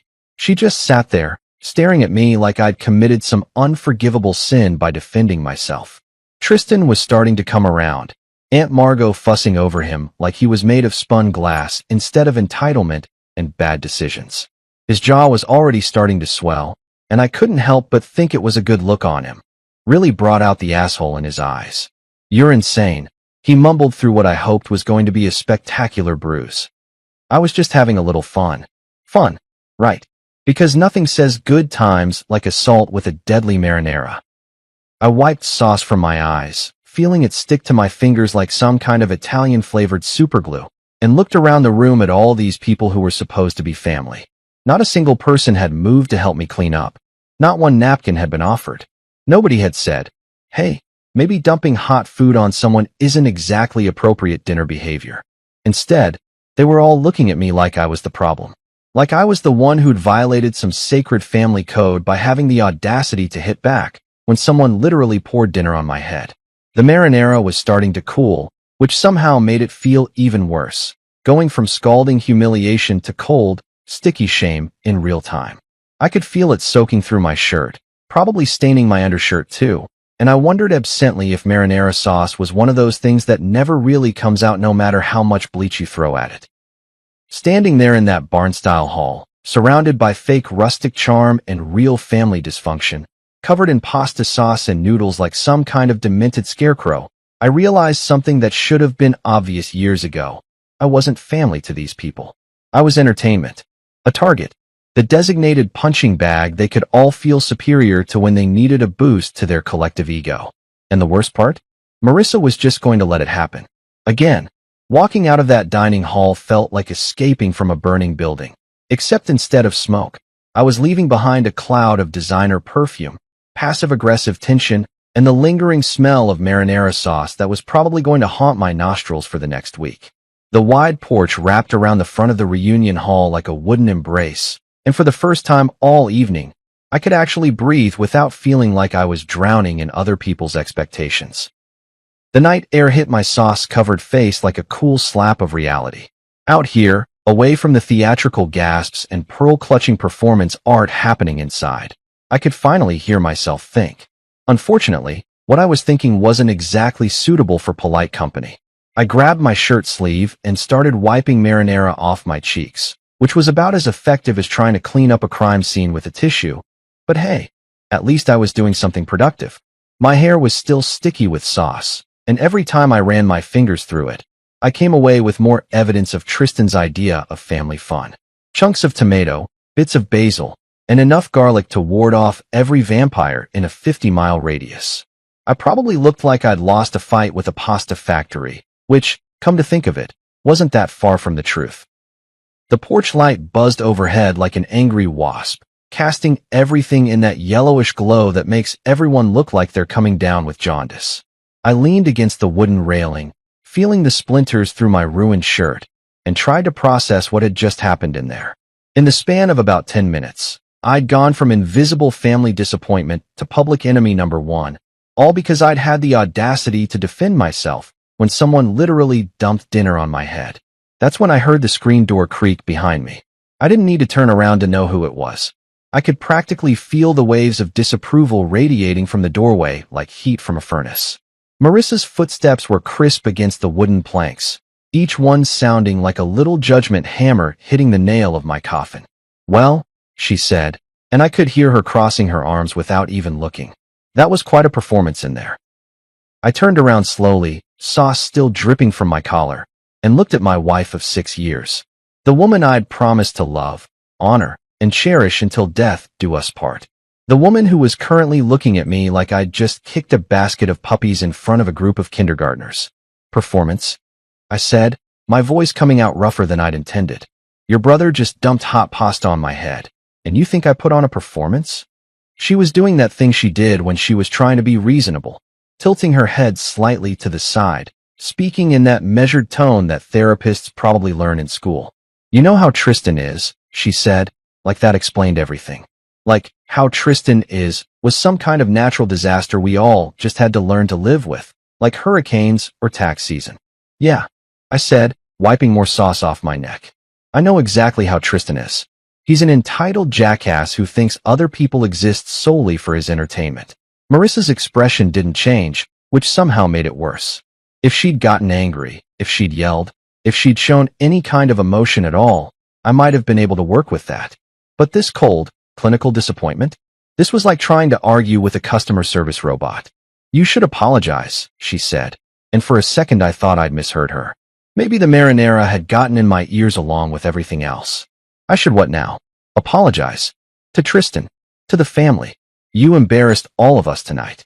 I stared at her, waiting for the punchline, for the moment when she'd crack a smile and tell me she was kidding. But her face remained as serious as a tax audit, and I realized she was completely, 100% sincere. "Let me get this straight," I said, feeling that dangerous heat building in my chest again. "Your brother pours scalding hot food on my head in front of 30 people, and I'm the one who needs to apologize?"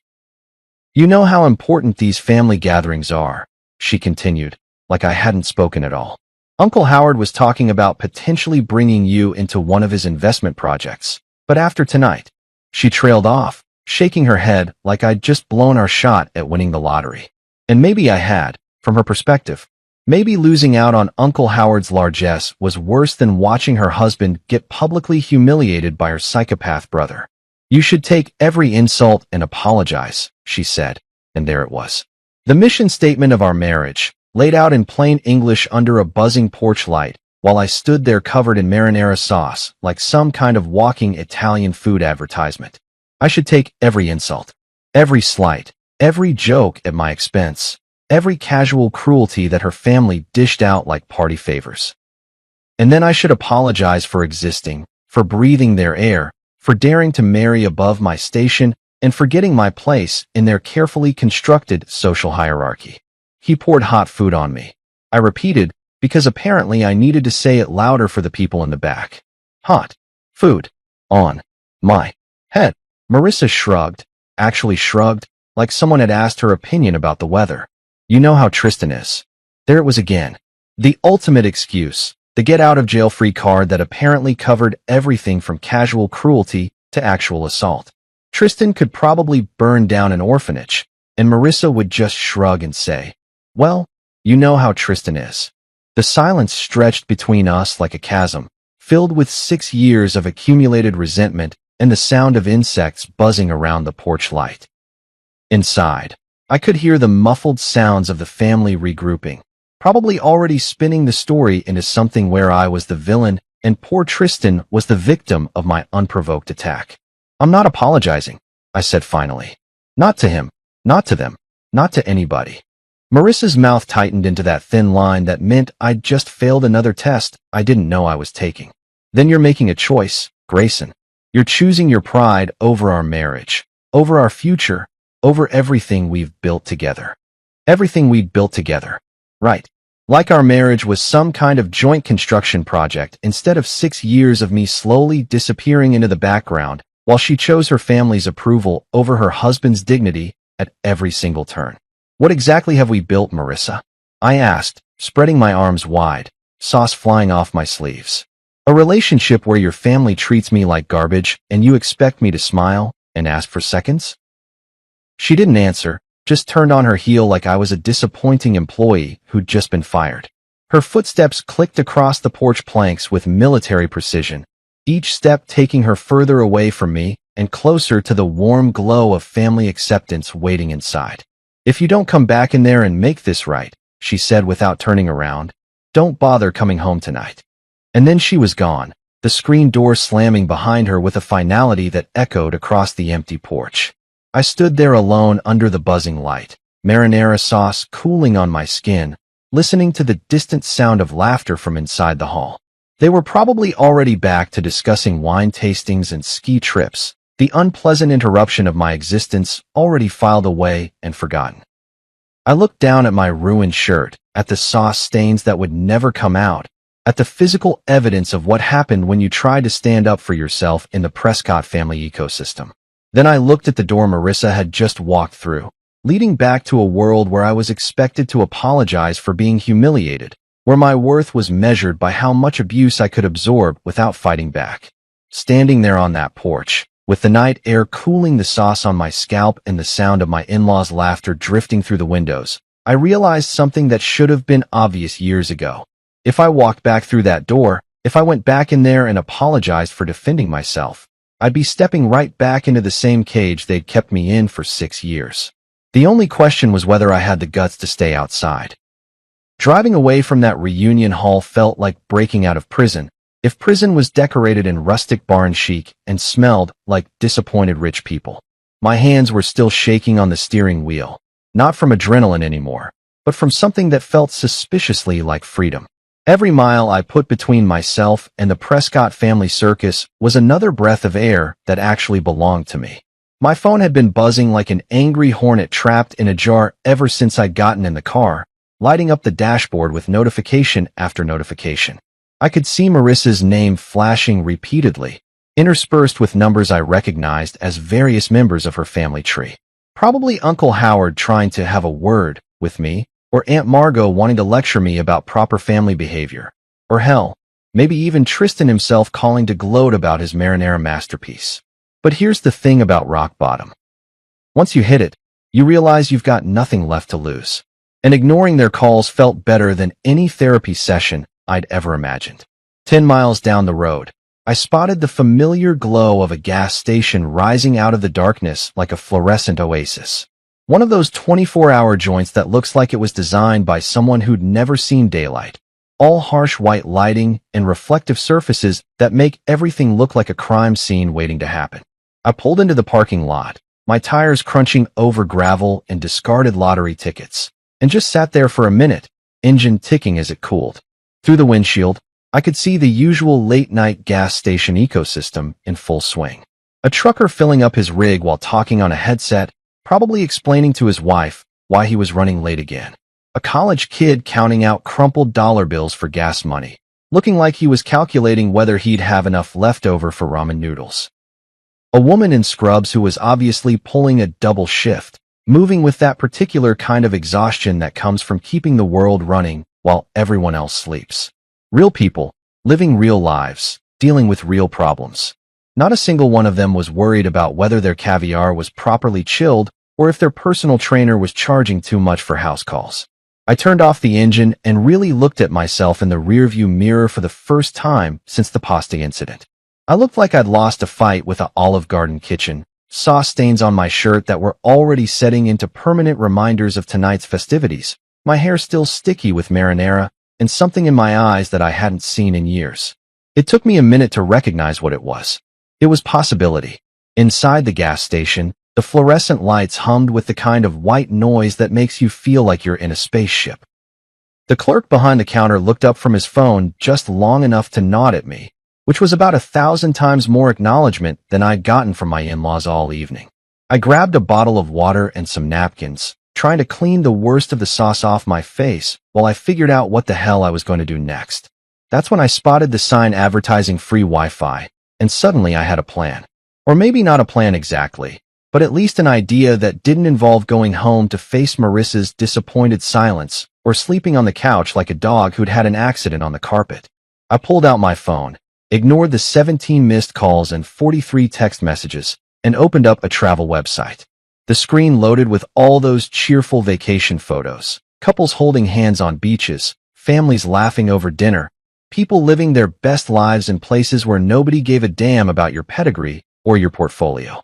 Where do you want to go? The search bar asked, cursor blinking patiently like it had all the time in the world for me to figure out my life. Anywhere, I thought. Anywhere but here. Anywhere but back to that house where I'd spent 6 years shrinking myself down to fit into spaces that were never meant for me in the first place. Somewhere warm, somewhere far away, somewhere nobody knew my name or cared about my marriage or expected me to apologize for existing. My fingers hovered over the keyboard for a moment, and then I typed 4 letters that felt like a prayer, HAWA. The search results populated faster than I expected, like the universe was just waiting for me to finally make a decision. Flights to Honolulu, hotel deals, car rentals, all the infrastructure of escape laid out in neat little rows with prices and times, and the promise of 80-degree weather year-round. I clicked on the first airline result and found myself staring at a departure time that made my heart skip. Flight 447 to Honolulu, departing in 5 hours and 12 minutes. Red-eye special. Probably full of honeymooners and people running away from their problems, which made it perfect for my current situation. The price made me wince a little. One-way tickets aren't exactly budget-friendly, especially when you're buying them at the last minute. But then I thought about Uncle Howard's condo that cost more than most people's houses, about Aunt Margot's jewelry collection that could probably fund a small country, about all the money the Prescott family threw around like confetti while treating me like I should be grateful for the privilege of breathing their air. Screw it. I pulled out my credit card, the one Marissa was always telling me to use more responsibly, the one that came with lectures about our budget and our future and our 5-year plan.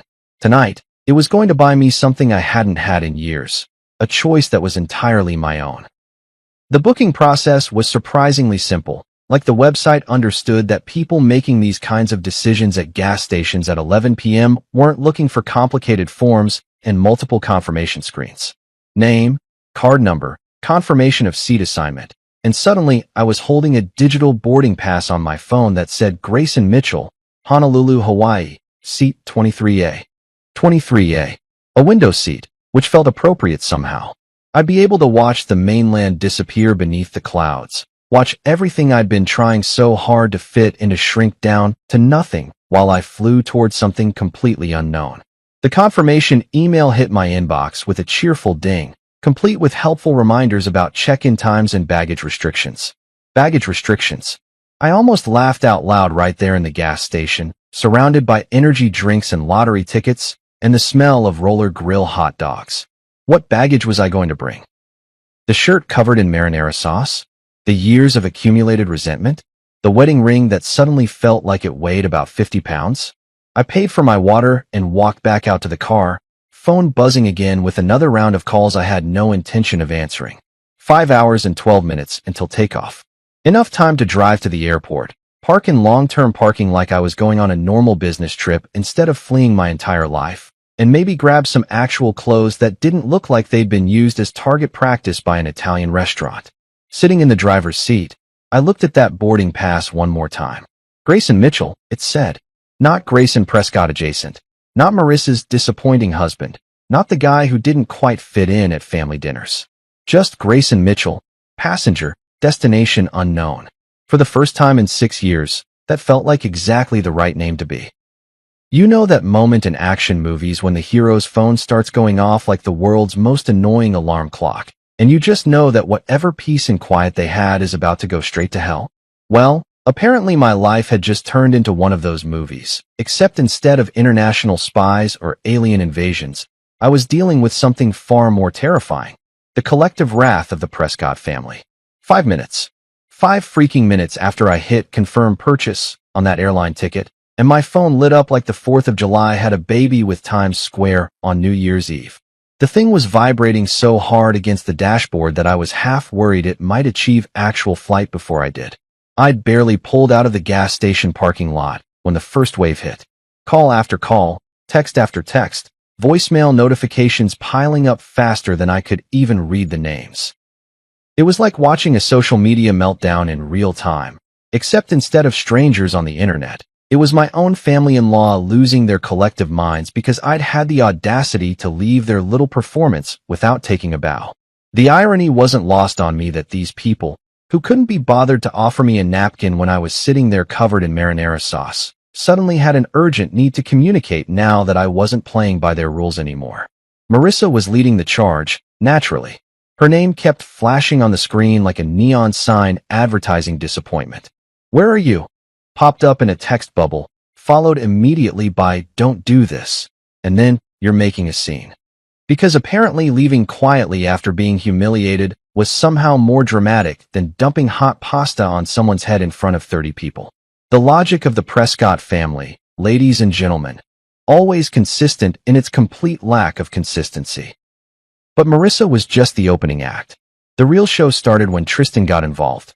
I could practically see him holding an ice pack to his jaw while frantically typing threats into his phone, probably feeling like the victim in all this. His messages started pouring in faster than I could delete them. "You're done," followed by, "I'll have you arrested," and my personal favorite, "You have no idea what you've started." What I'd started. Right. Because apparently throwing the first punch was dumping food on someone, and defending yourself was the real crime here. I was starting to think these people lived in some kind of alternate reality where normal cause and effect relationships had been suspended in favor of whatever narrative made them look good. Then Aunt Margot joined the party, and boy, did she come loaded for bear. Her messages read like they'd been dictated by a disappointed Victorian matriarch who'd just discovered that the servants had been using the good china. "We opened our family to you, and this is how you behave," she wrote, as if they'd been doing me some kind of massive favor by tolerating my existence at their dinner table. "After everything we've done for you, this is the thanks we get?" Everything they'd done for me. Let's see. What exactly had they done for me over the past 6 years? They'd included me in family gatherings where I was either ignored or insulted. They'd made it crystal clear that I wasn't really welcome in their social circle. And they treated me like a charity case who should be grateful for whatever scraps of attention they threw my way. Oh, and tonight they'd used me as target practice for Italian food. Truly, I was the luckiest man alive.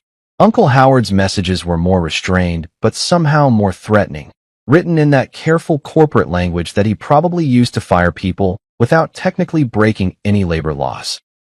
"Call me immediately," he wrote, followed by, "We need to discuss your future with this family." My future with this family.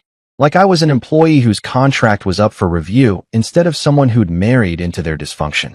But the real kicker came from Sophie, Marissa's cousin, who apparently thought this was all some kind of entertaining family drama that she could live tweet for her friends.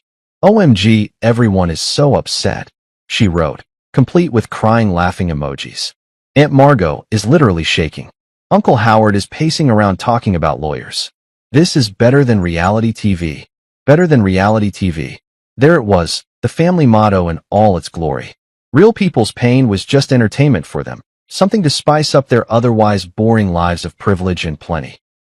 I wondered if Sophie was already planning to turn this into content for her Instagram story, maybe with some kind of inspirational quote about family loyalty overlaid on a picture of her avocado toast. The messages kept coming, a steady stream of outrage and demands and threats that painted a pretty clear picture of how the Prescott family handled anyone who dared to color outside their carefully drawn lines. They weren't worried about me as a person. Not one message asked if I was okay, or if I was hurt, or if I needed anything. They were worried about their image, their control, their ability to maintain the carefully constructed narrative where they were the generous benefactors, and I was the grateful recipient of their largesse. I pulled over at a rest stop about 20 miles from the airport, partly because my phone was making it hard to concentrate on driving, and partly because I needed to see just how deep this rabbit hole went. The parking lot was nearly empty except for a few long-haul truckers catching some sleep and a family with small kids making an emergency bathroom stop.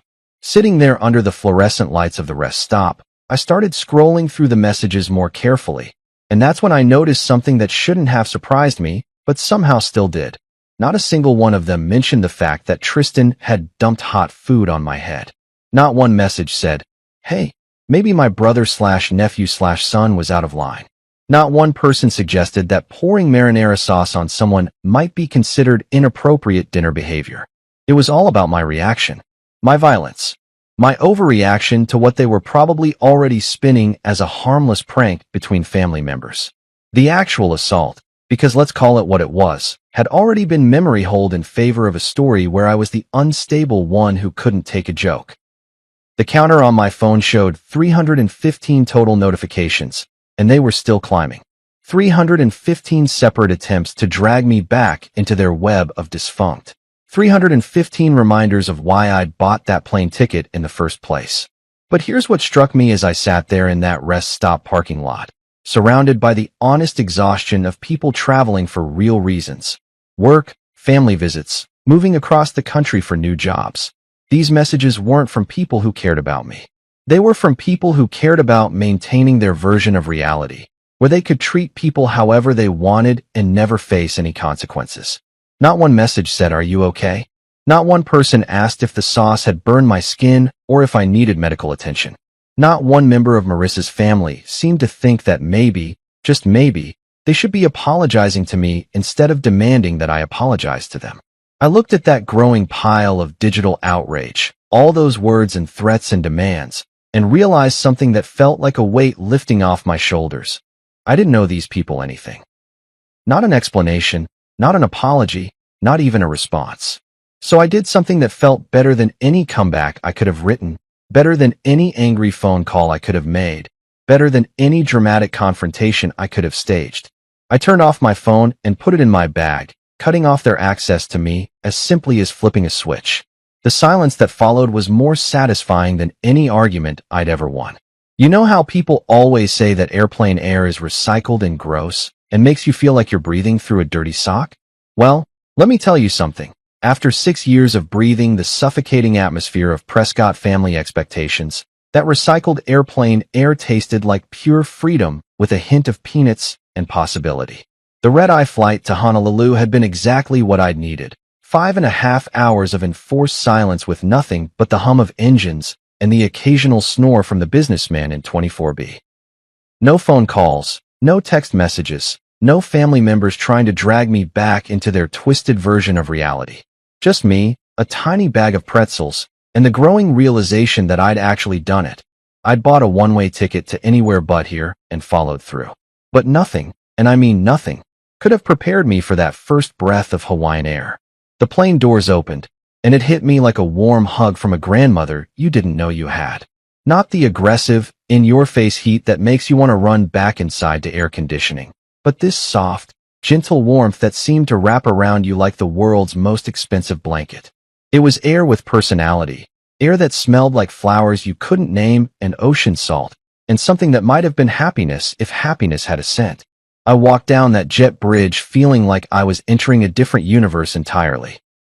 The terminal at Honolulu International wasn't trying to impress anyone with marble floors or crystal chandeliers like the airports back home. Instead, it had this laid-back, "Hey, welcome to paradise, try not to stress about anything" vibe that immediately made my shoulders drop about 3 inches. Hawaiian music was playing softly through speakers that didn't sound like they were trying to compete with the noise of stressed-out travelers, and everywhere I looked, people seemed to be moving just a little bit slower, a little bit easier, like they'd all collectively agreed that rushing around was probably not the best way to spend their time on Earth. The baggage claim was where it really hit me that I'd made a completely insane decision. Everyone else was standing around waiting for their carefully packed suitcases full of vacation clothes and sunscreen and all the things normal people bring when they plan a trip to Hawaii. Meanwhile, I was standing there with nothing but my wallet, my passport, and a single backpack that contained exactly 1 change of underwear and the business card for a divorce lawyer that I'd been carrying around for 2 years but never had the guts to call.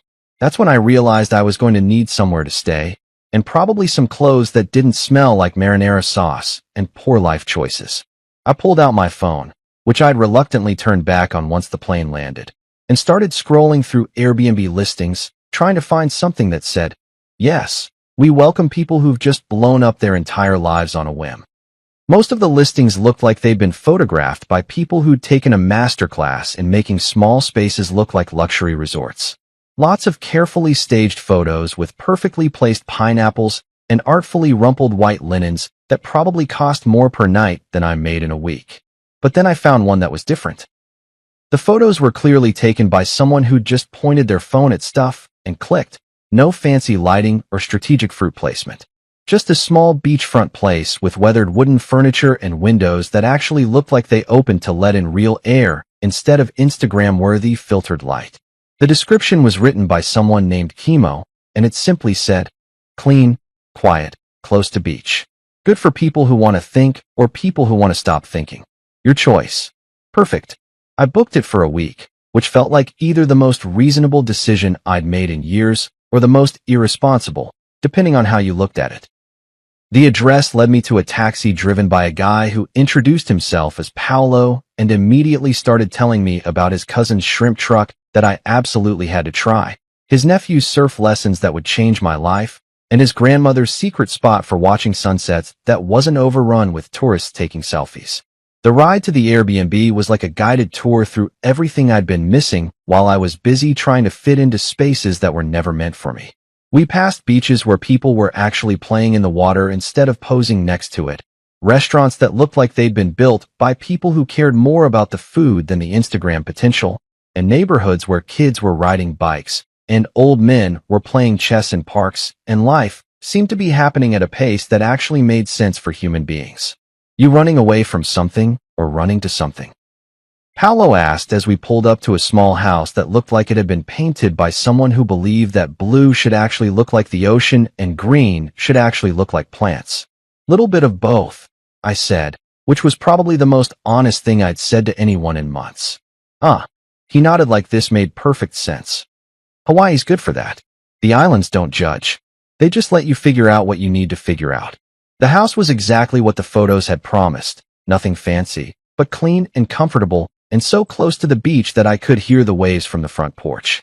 There was a small kitchen with everything you needed to make actual food, a living room with furniture that looked like it had been chosen for comfort rather than style, and a bedroom with windows that opened wide enough to let in the sound of the ocean. But the real revelation came when I met Kimo himself. I'd been expecting someone who'd been polished by years of dealing with tourists, someone who'd learned to smile on command and recommend overpriced restaurants.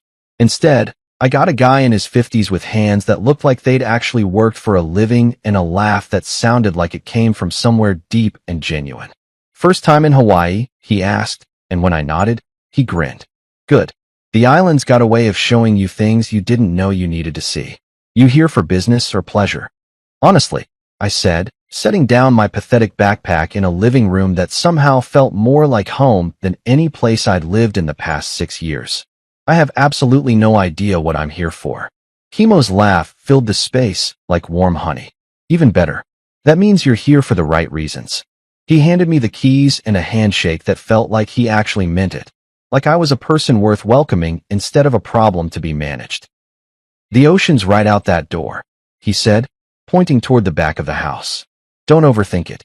Just go look at it for a while. The water's got a way of putting things in perspective." So that's what I did. I walked out to the beach behind the house, kicked off my shoes that still smelled faintly of family reunion disaster, and stood at the edge of the Pacific Ocean while the sun started its descent toward the horizon. For the first time in 6 years, nobody was telling me where to stand, how to act, or what to say. The waves didn't care about my family connections, my social status, or whether I belonged anywhere in particular. They just kept rolling in, one after another, like they had all the time in the world.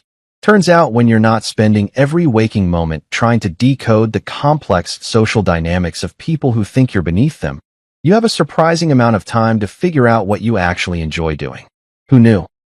My first week in Hawaii developed a rhythm that felt so natural I started wondering if this was what normal people meant when they talked about work-life balance, instead of work-life complete psychological warfare. I'd wake up when my body felt like waking up, not because an alarm was screaming at me to get ready for another day of disappointment. And I'd walk out to the beach to watch the sunrise paint the sky in colors that didn't exist in the Prescott family palette. The mornings were the best part. There's something about being the only person on a beach at 6 a.m. that makes you feel like you've discovered a secret that the rest of the world hasn't figured out yet. The sand was cool under my bare feet.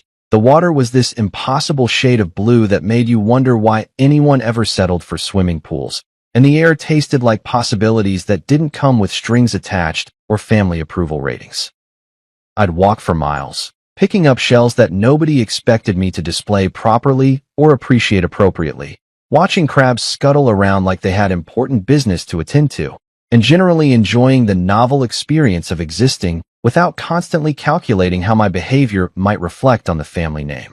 After the beach walks came coffee and breakfast at this little cafe called Sunrise Shack that looked like it had been built by surfers who'd accidentally become excellent at making food.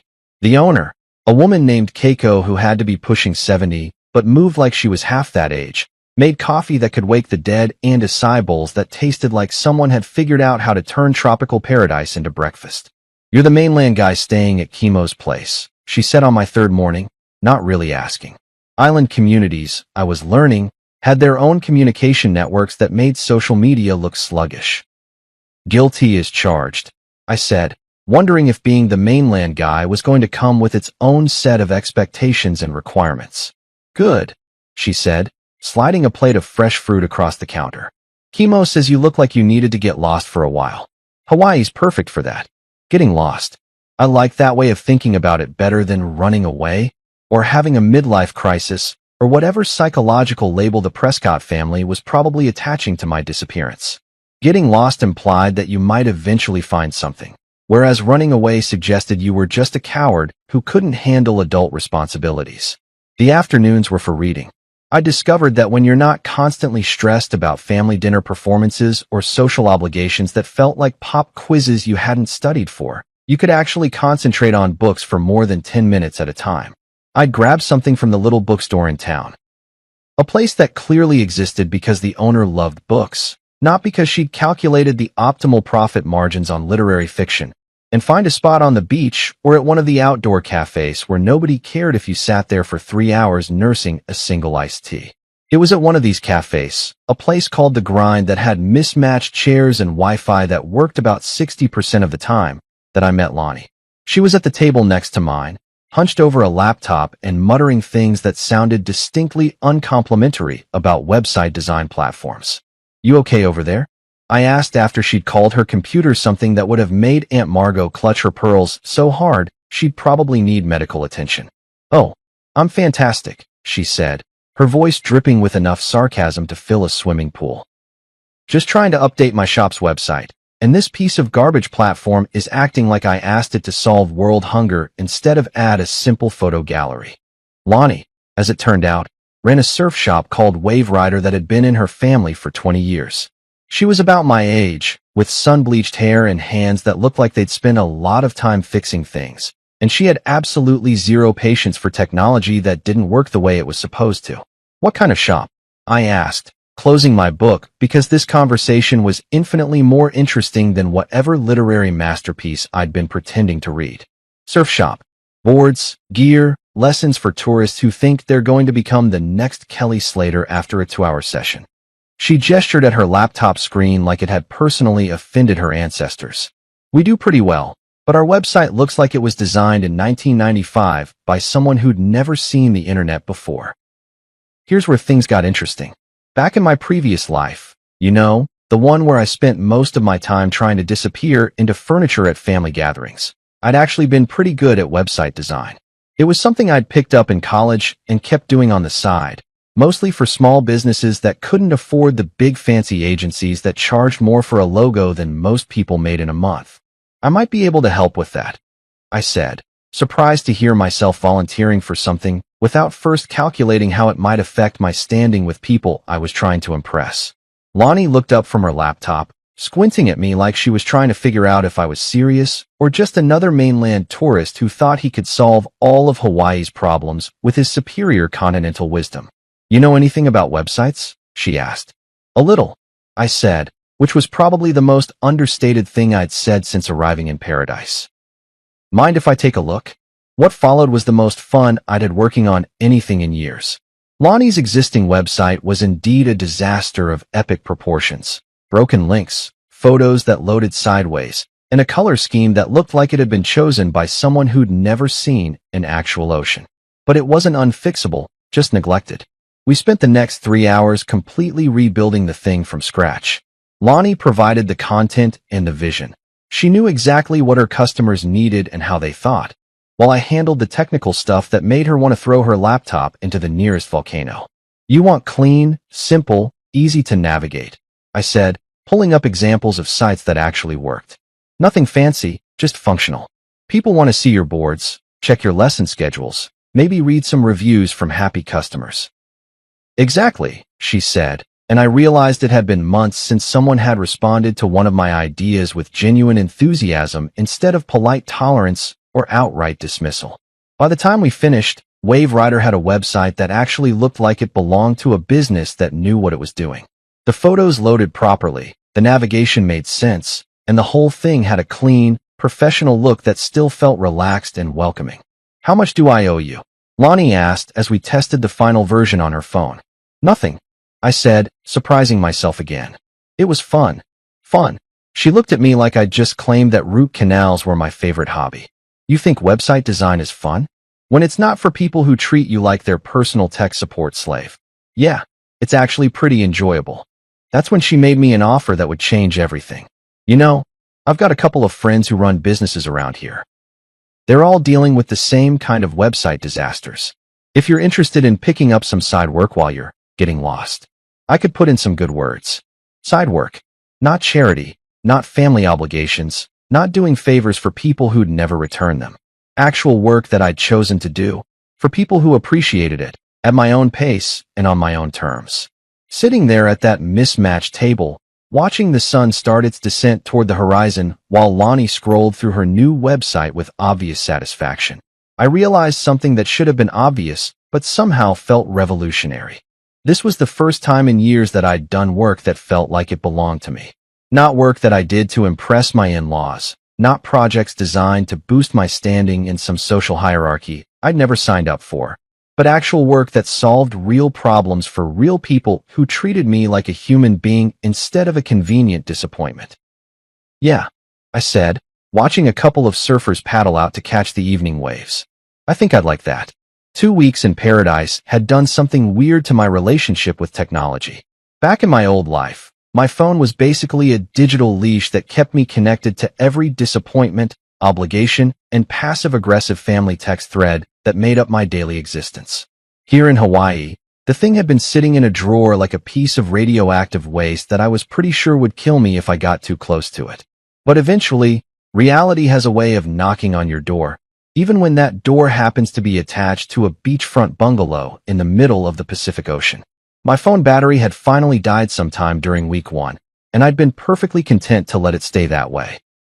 Dead phones can't deliver bad news, can't remind you of the life you left behind, and can't buzz with notifications from people who think you owe them explanations for your own happiness.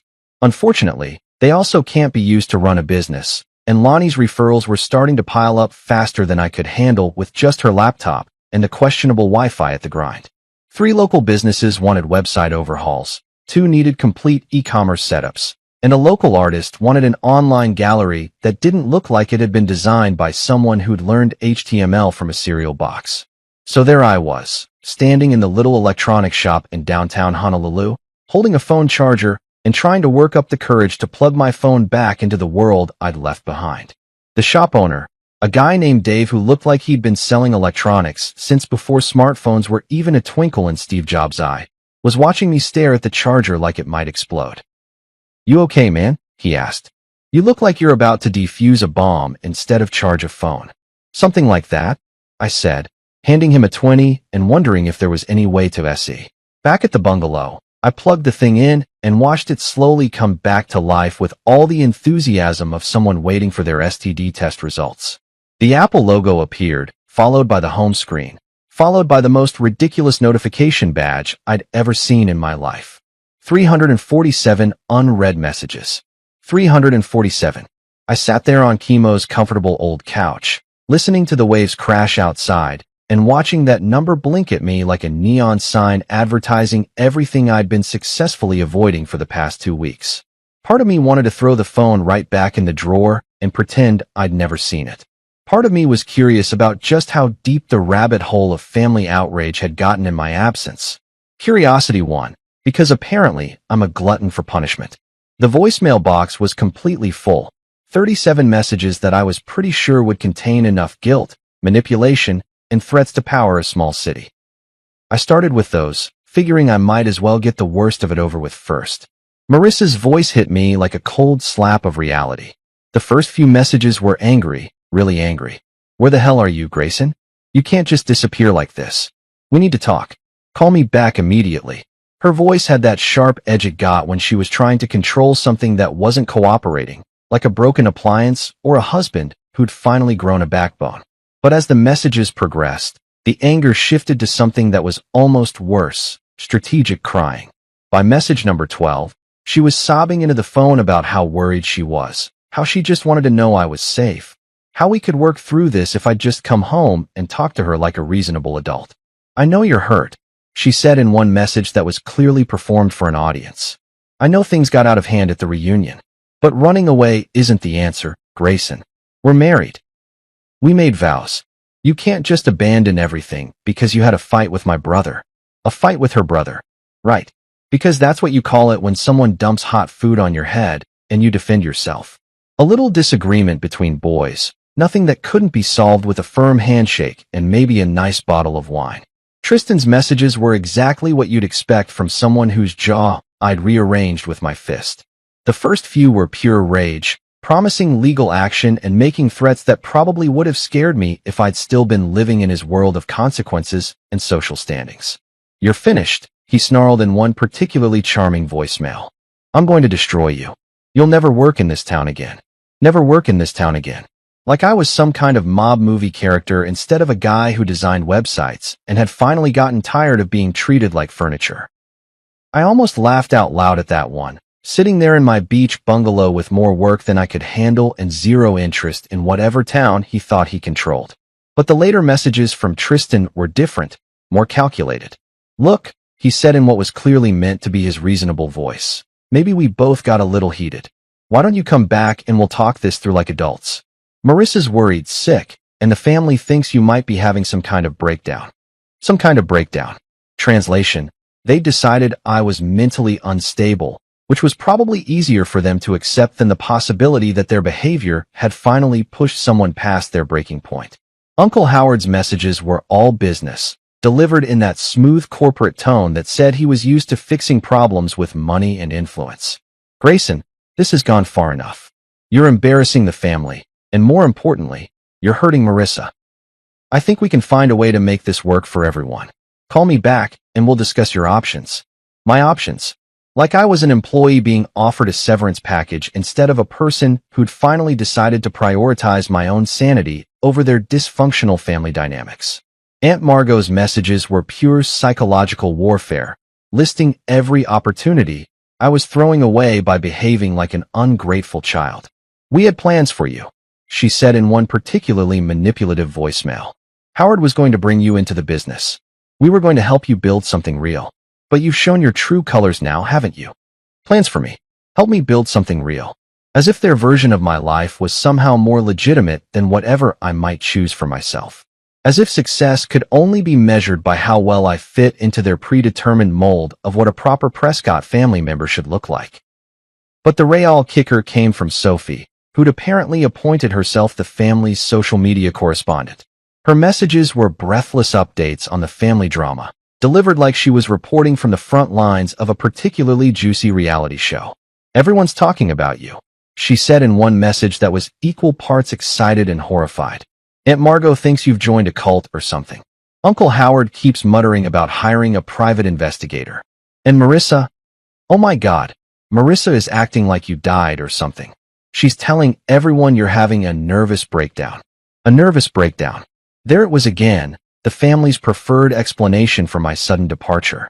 Much easier to accept than the possibility that their golden boy had crossed a line and finally faced consequences for it.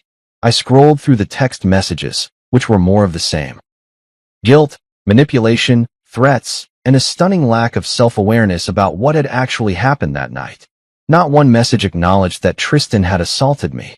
Not one person suggested that maybe, just maybe, dumping hot food on someone wasn't appropriate family fun.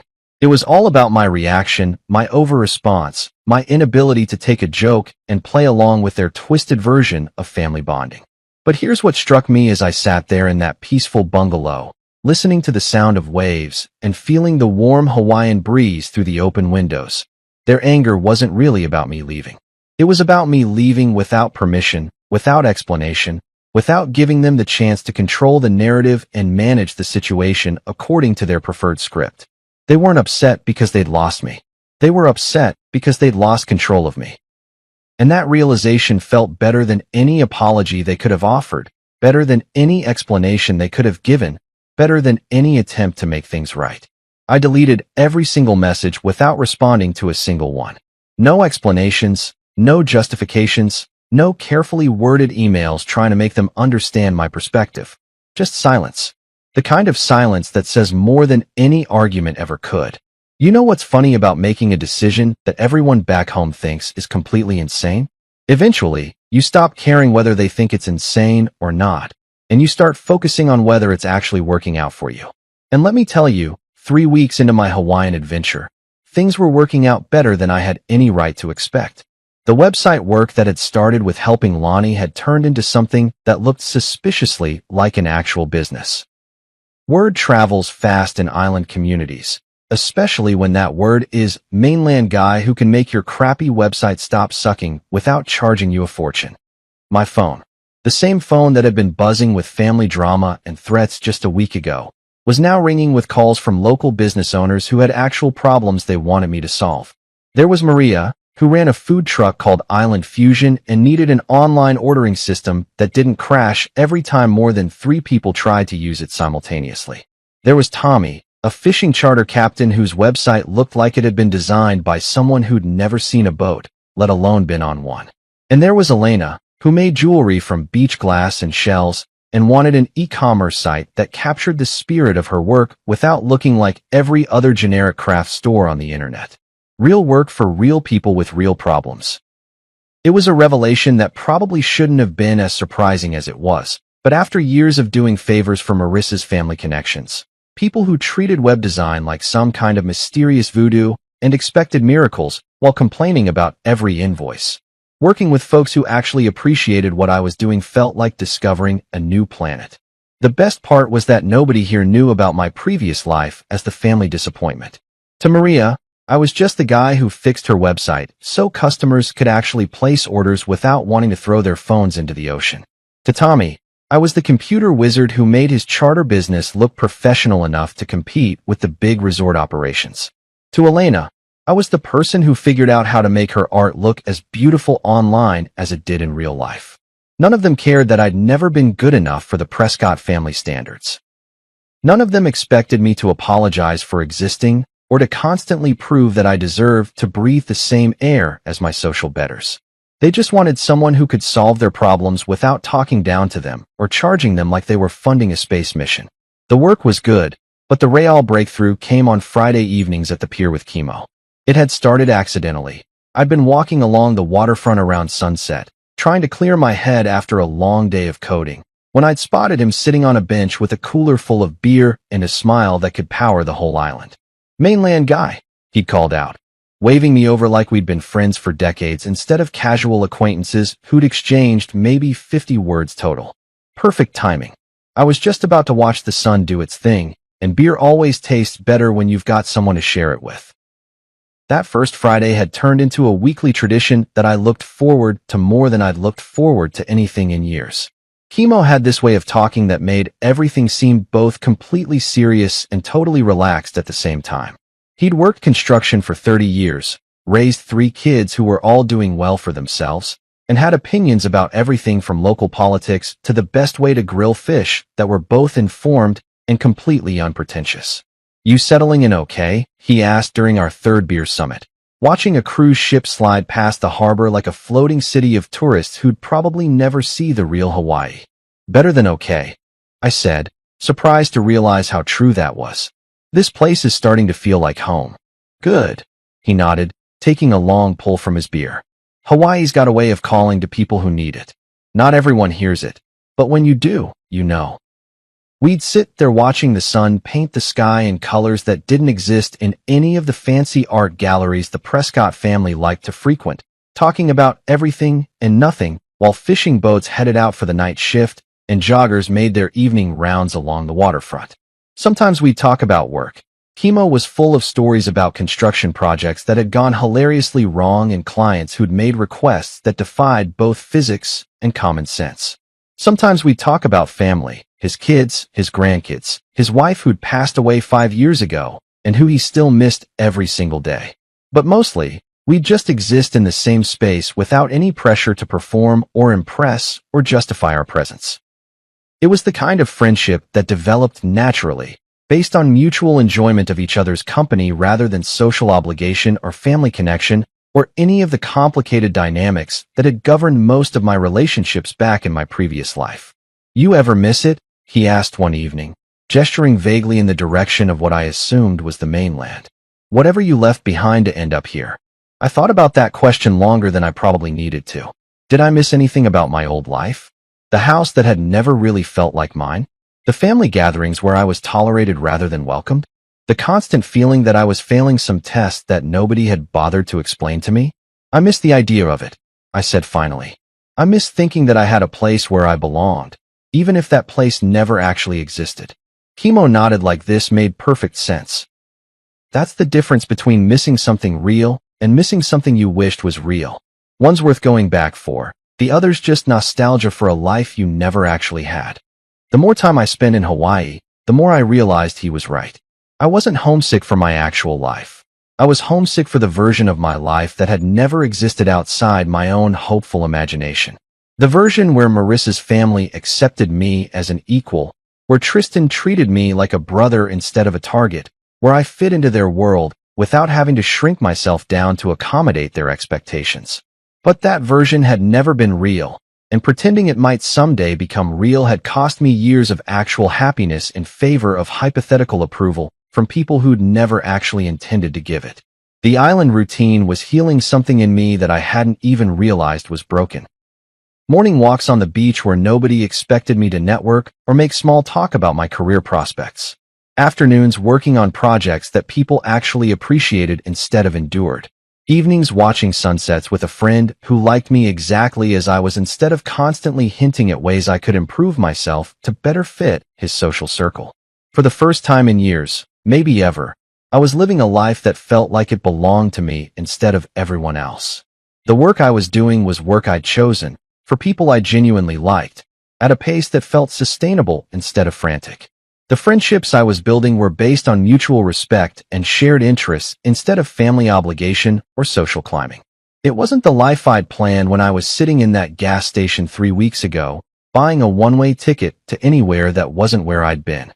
But it was a life that fit me in ways that my carefully constructed previous existence never had. And for the first time since I could remember, I was excited about tomorrow instead of dreading it. 3 months. 93 days since I'd walked out of that barn-style reunion hall covered in marinara sauce and bruised dignity, and I was sitting in a lawyer's office in downtown Honolulu, signing papers that would officially end the longest mistake of my adult life. The lawyer, a woman named Patricia Kim who had the kind of no-nonsense efficiency that made you understand why she'd built a successful practice, slid the final divorce papers across her desk with a smile that suggested she'd seen this particular brand of liberation many times before. "Congratulations," she said, as I signed my name on the last page. "You're officially a free man." Free man. The words hit me differently than I'd expected.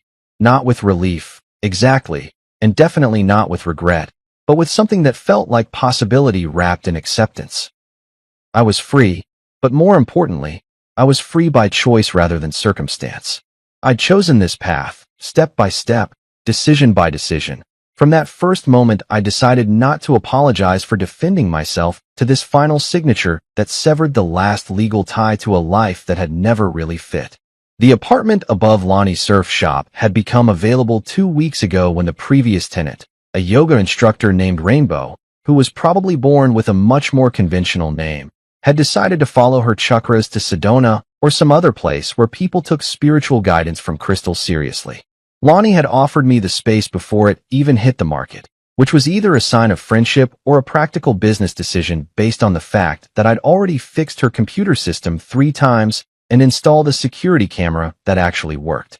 Either way, I jumped on it faster than a tourist jumping away from a Portuguese man of war. The place was small. Basically a studio with a kitchen alcove and a bathroom that required some creative maneuvering, but it had windows that opened wide enough to let in the constant sound of waves and a view of the ocean that made every morning feel like a vacation commercial. Moving in had been the easiest relocation of my life, mainly because I owned exactly 3 suitcases worth of stuff and had developed a deep appreciation for the minimalist lifestyle.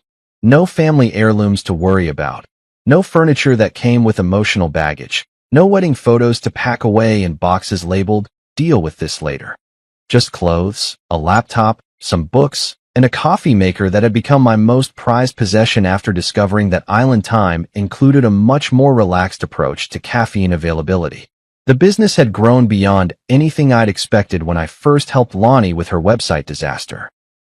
Word of mouth in island communities travels faster than gossip at a high school reunion. And apparently, mainland guy who actually knows what he's doing and doesn't treat you like an idiot was a rare enough commodity to keep me busier than I'd ever been in my previous life. I had a steady stream of clients ranging from local restaurants to tour operators to artists who made everything from custom surfboards to jewelry that looked like the ocean had personally designed it.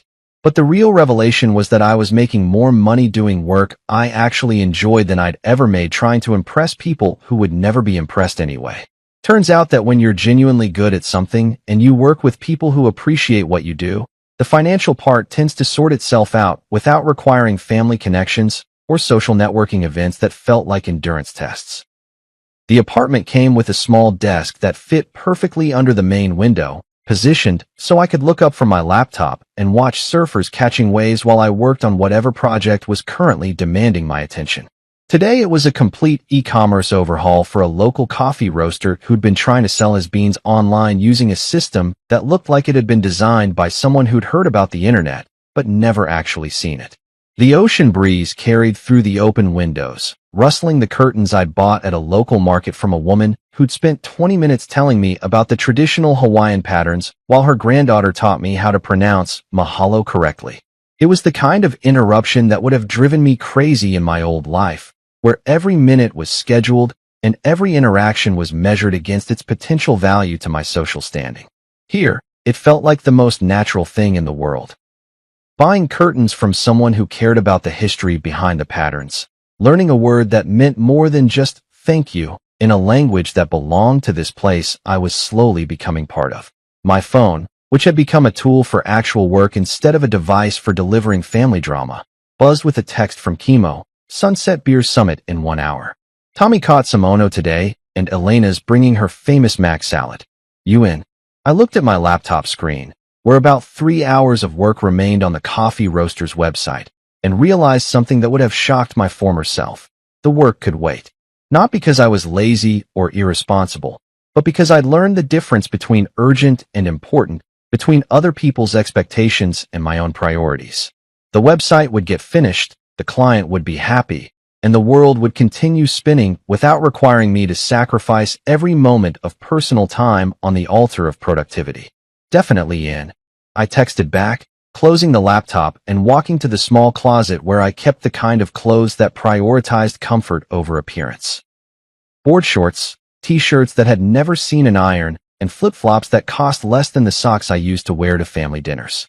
Walking down to the beach where our informal Friday group had started gathering, I passed the mirror that came with the apartment and caught a glimpse of someone I barely recognized. Tan from spending actual time outdoors instead of commuting between air-conditioned buildings.